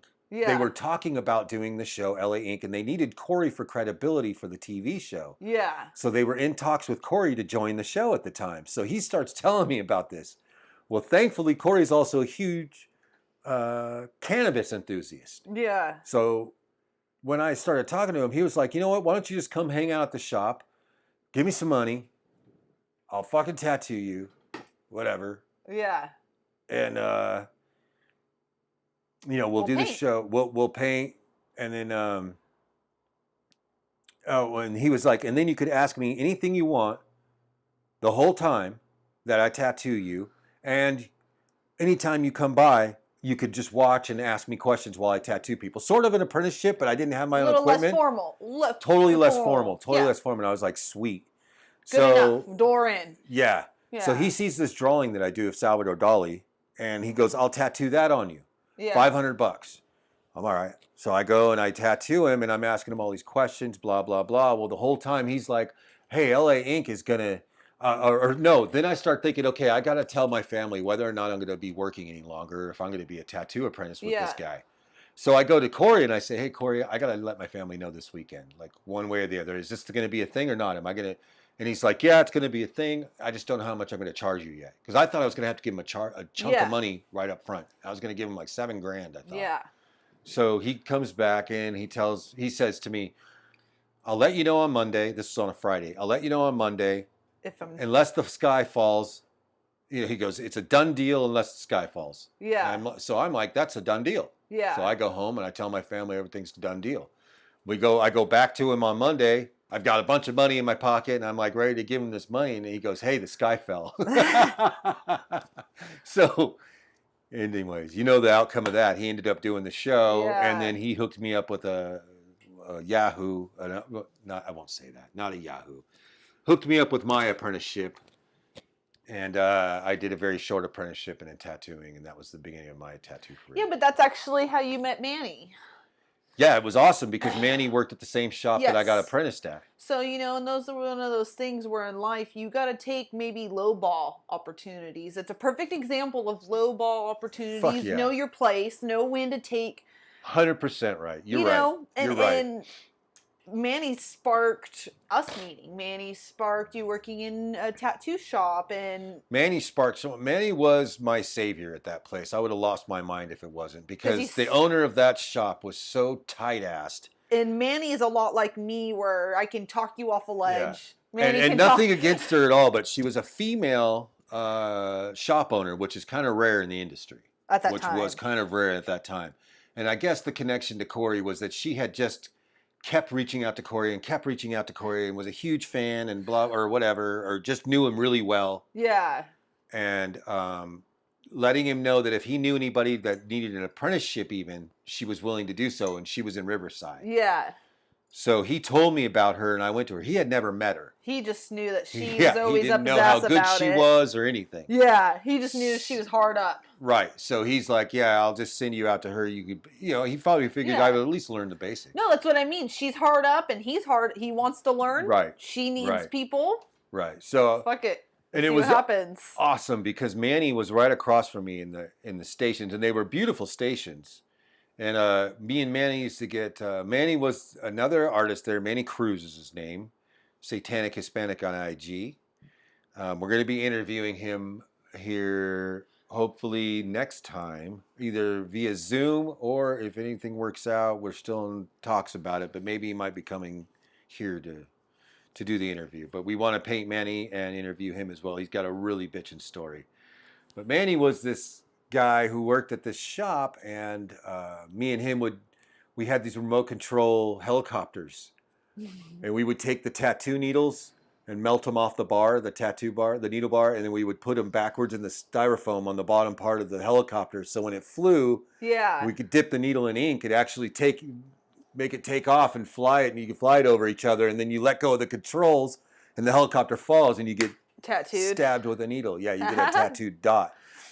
Hilarious. Yeah, and then we would get these, they were deep fried crickets that were dipped in nacho cheese flavoring, and we would cut the top half of them off, and we'd make them the pilot. We notched out the helicopter. Yeah. And we'd put the deep fried cricket head, top part of its body in the cockpit. So great. Yeah, and he was the pilot. So funny. Oh yeah, the owner hated that. She'd come out, because while you're tattooing somebody too, if you had a helicopter flying above you, probably it was kind of scary. That's awesome. With a needle sticking out of the bottom of it. But yeah, anyways, Manny ended up leaving that shop as well and opening up his own shop in Norco. Took you with him? Yeah. That's awesome. Yeah. Yeah. That was dope. And that's when I started working in a tattoo shop in Norco with Manny, which led me to meeting you. To meet you. Hee hee. Met me at Jamba Juice in Norco. Yep, I went to go get a cold buster at a Jamba Juice when I was sick one day, and I pulled up to a Jamba Juice and I saw the back of your head. You were smoking a cigarette, I think, and you were in PJs and slippers or something out in the front. Your hair was all up and everything, and I thought, that's a cool chick. She's actually lets herself be seen in public with her PJs, and that's cool because she's cute, It was yoga pants, but yoga pants. I thought they weren't cooler then. Everyone weren't wearing yoga. They were like my workout pants. Yeah. I don't know what they were, but definitely that was funny because that's when I left the only time in my life, swear to God, that I've ever left my business card and note on a girl's car, because I knew it was her car. I saw her go into it, and then you went into a Target, I think. Yep. And so I left a note on her car window, on her driver's side window that said, if you want to go to dinner, let me know. Just text this number and I'll call you back or whatever. Yeah. And then I left my business card because I was a tattoo artist right with the note, and I pinched them both in that little rubber thing, and then I guess it slid down. Yeah, I had a broken window where the window I had to have it stopped up, so it had it was loose. So when you put it in there and I went to grab it, the card fell because it was heavier than the paper. Yeah. And the card fell, which had the phone number. And so I still have the letter, and I had the letter for I think a month. My dad, who's a mechanic, and anyone knows if your parents are mechanics, you get you get the bottom of the barrel when they're free. Yeah, you're the last one. Yeah, you're the last one in line. Yeah. Especially for minor, not big stuff. So since, it's just my window being fixed, my dad one day was like, "Okay, cool. I don't have much going on at work. Come drive by and I'll fix your window." Yeah. So when he did that, he had to pull the glass out. And when he did and opened up the panel on the side door and pulled that glass out, your card was still sitting there. And I was like, the card, I didn't know if it fell out already or if the wind had, I Yeah. didn't know if it was just gone and had slid underneath the car or, Wow. And Wow. then I call you and you were in Italy. Yeah. Yeah, you're in Italy and With Mike. with Mike. Yeah. And when you came back, we went on a date and then we just kept hanging out. Yeah, that was it. And that was, I was living in the tattoo shop in Norco that Manny owned. Yeah. And it was called Needles and Threads in Norco, California. And I had been staying on my own, had a drinking issue, got locked up again after years of not being. Yeah. Got out, was living on my own again, quit drinking now, and was not married anymore, got divorced, father had passed away, so everything had kind of went to shit. And then I moved in over at my father's pad after he passed away with the stepmom I didn't get along with. And then quickly that went downhill, and so I ended up scenarios last time. Same thing. It didn't change, Same scenario. Didn't work out, so I went back. And I had to leave there, which is the craziest reason. But yeah, that was the connection with the whole other side of my family that I never knew I had that's involved in all the music. Yeah. Yeah, once I found out, I discovered that, that caused the rift that made me move out and move into Manny's tattoo shop. Yeah. Because I had to leave that house so fast. Mm-hmm. It's crazy how all that... all that's tied together. I found out I had some family. From Ancestry. Yeah. When my father passed away, I went on Ancestry.com and did a bunch of research. And in doing so, I had left a mark while somebody else was doing some research about my family as well, that was part of my family. And they saw the work that I had done and then reached out and said, "Hey, I used to hang out with your father for 2 weeks a year when I was very young." And in talking to this person, there was a photograph of one of the times that this person was actually there.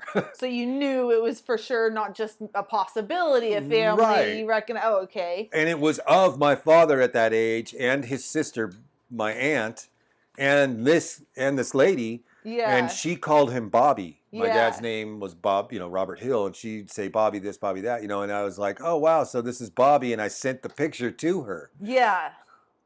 I was like, this is Bessie and Bobby, and the lady's name is Nancy. It's okay to know. But anyways, Nancy, I reached out and I said, hey, Nancy, this is them. And anyways, it started a big thing because my stepmom didn't believe that this... She thought you were trying to give information of her of her husband out, right? She was much older. She's older than us, so she was in another generation too. So she thought this was just one of those internet scams. Yeah. Yeah, and that this person was just looking for money or whatever. Yeah. And she's like, "How dare you send a picture?" And I'm like, "No, this person knows more about my father than you do." Yeah. And it ended. It was actually really good that I did reach out to this person because it was the person that they said they were, and they really did know my dad really well. Yeah. And so that caused a big thing that made me move out, and I moved into this tattoo shop and was actually sleeping and living there because I had this friendship with Manny, and I knew he owned this shop and had all this extra space in the back of it. So I was like, hey, let me just come shack up on the concrete in the back. Yeah. And store my shit in the back of your shop, basically. Yeah. And that's how that started. But then the shop was owned by ex-pro skateboarders and rollerbladers and everybody else, so they ended up having a ramp and really fun. Else. Such a bitchin' place. Yeah. But I lived in this tattoo shop, and then I got sick and went to go get a cold buster at Jamba Juice and ran into you. And that's when you actually stayed there with me for a couple months. Yeah, we stayed there for a little bit until we moved to Riverside, where This is in 2012. Yeah, and then if you watch back the first episode, we had a pretty long discussion about Riverside, and we kind of broke down a lot of Right, really right. interesting stories. Riverside was an interesting spot, that kind of weird kismet that we had there. Mm-hmm. But I had been on a workshop gig with Husser Yeah. in Italy when you found the card and you Yeah. called me. So it was kind of ironic that Michael Husser was doing a workshop in Italy that that I was helping out on, and we were in Venice, Italy, on the last night of Carnival. And you had just spread your dad's ashes, no? I had just spread my father's ashes in the channels. Yeah. And then that night it was 28 degrees, I remember, and I get a phone call in my hotel. I was just packing some shit out. We were gonna go eat, and I get this phone call. Do you remember me? Remember? Yeah. And I was so stoked. It made my whole night. I couldn't believe it. And I remember thinking, this girl's 20. Yeah, what are you? You were younger. Yeah. No, I think I was 20, 19 or 20. Or she was young, yeah. Yeah. But I was so stoked, and I told the story to everybody in Italy at night that night, and they heard the story about it. That's so awesome. Yeah. Yeah, and I now talk and we still are friends with them. Yeah, I was gonna say I now talk to Zoe, the one you probably were is in that whole Zoe group. Lachey, yeah. She was someone there, but Nancy Comey and I talked to that. Yeah, Moran Billy were the two that we were with that night. That you're talking to about. That's crazy. Right, and you and me both went to their child's communion, their first communion when Husser became the godchild of, or the godfather of their child. Yeah, that was a beautiful ceremony. Those are some. I really enjoy that. Yeah, those cool people. Yeah, Billy Moran, or Moran Billy. He hosted me and Husser in Italy. Thank you, Moran, by the way, if you watch this ever. Yeah. But yeah, that was for something he was doing. I don't remember what. I'm almost done with painting. Awesome. Yeah, I mean I can keep going, but I don't know. How are you doing? I'm good. I'm kind of tired. We're at a 2.5 hour mark. I think that's great. You think that's good? Yeah. Yeah. Well, I mean, there's more. I was gonna say after we met each other and moved and everything. I mean, we went on the road show with Husser again in 2014. Yeah. And then in 2016, we came here. Yeah, I mean, it was a short window, and we had said when we came up to Seattle, we're like, we're gonna make it here, regardless if it's just a pit stop or, and it was a test to see if you and I could travel together, and you know what I mean, and end up being this, just all these weird connections that lead to places, you know what I mean, and we both fell in love with it up here. I mean, we almost both decided to move back to California. We came up here just to finish the art show, kind of get away, do the art show, kind of the cannabis themed which we're still working on. We're actually building the frames for, and we were like, okay, so let's just call going back to California now, and we were like, wait, we just love it here. It's so beautiful. What are we doing? Let's not leave. We're stupid. If anything, we need to move more north. But yeah, I think I'm good on painting. Okay. How are you feeling? I'm good. Okay. I'm ready to call it. Yeah. It's a good 2.5 hour show. Long enough. All right. Well, we're gonna. I would get into more with Dave, but since we'll be talking a lot more and doing these, so you'll we got all kinds of stuff. You'll hear a lot of stuff from us. We just wanted to kind of give you a little briefing of who we are, and we're gonna try to do this. Like I said, sorry about that. We're gonna try to do one of these with our good friend Manny. He's a dear friend of mine, and I want to talk to him and have him. We always call him the Enigma. He's not someone who's got a lot of words when he's around, but I'm hoping that I can kind of coax some coolness out of it, because he has really cool life and story, and he has some great stories. Just to give you kind of a heads up and give a teaser for it, I guess. And I'm going to do a teaser for this. This is a guy who, at a very, very young age, became a pro in kind of an X game type world.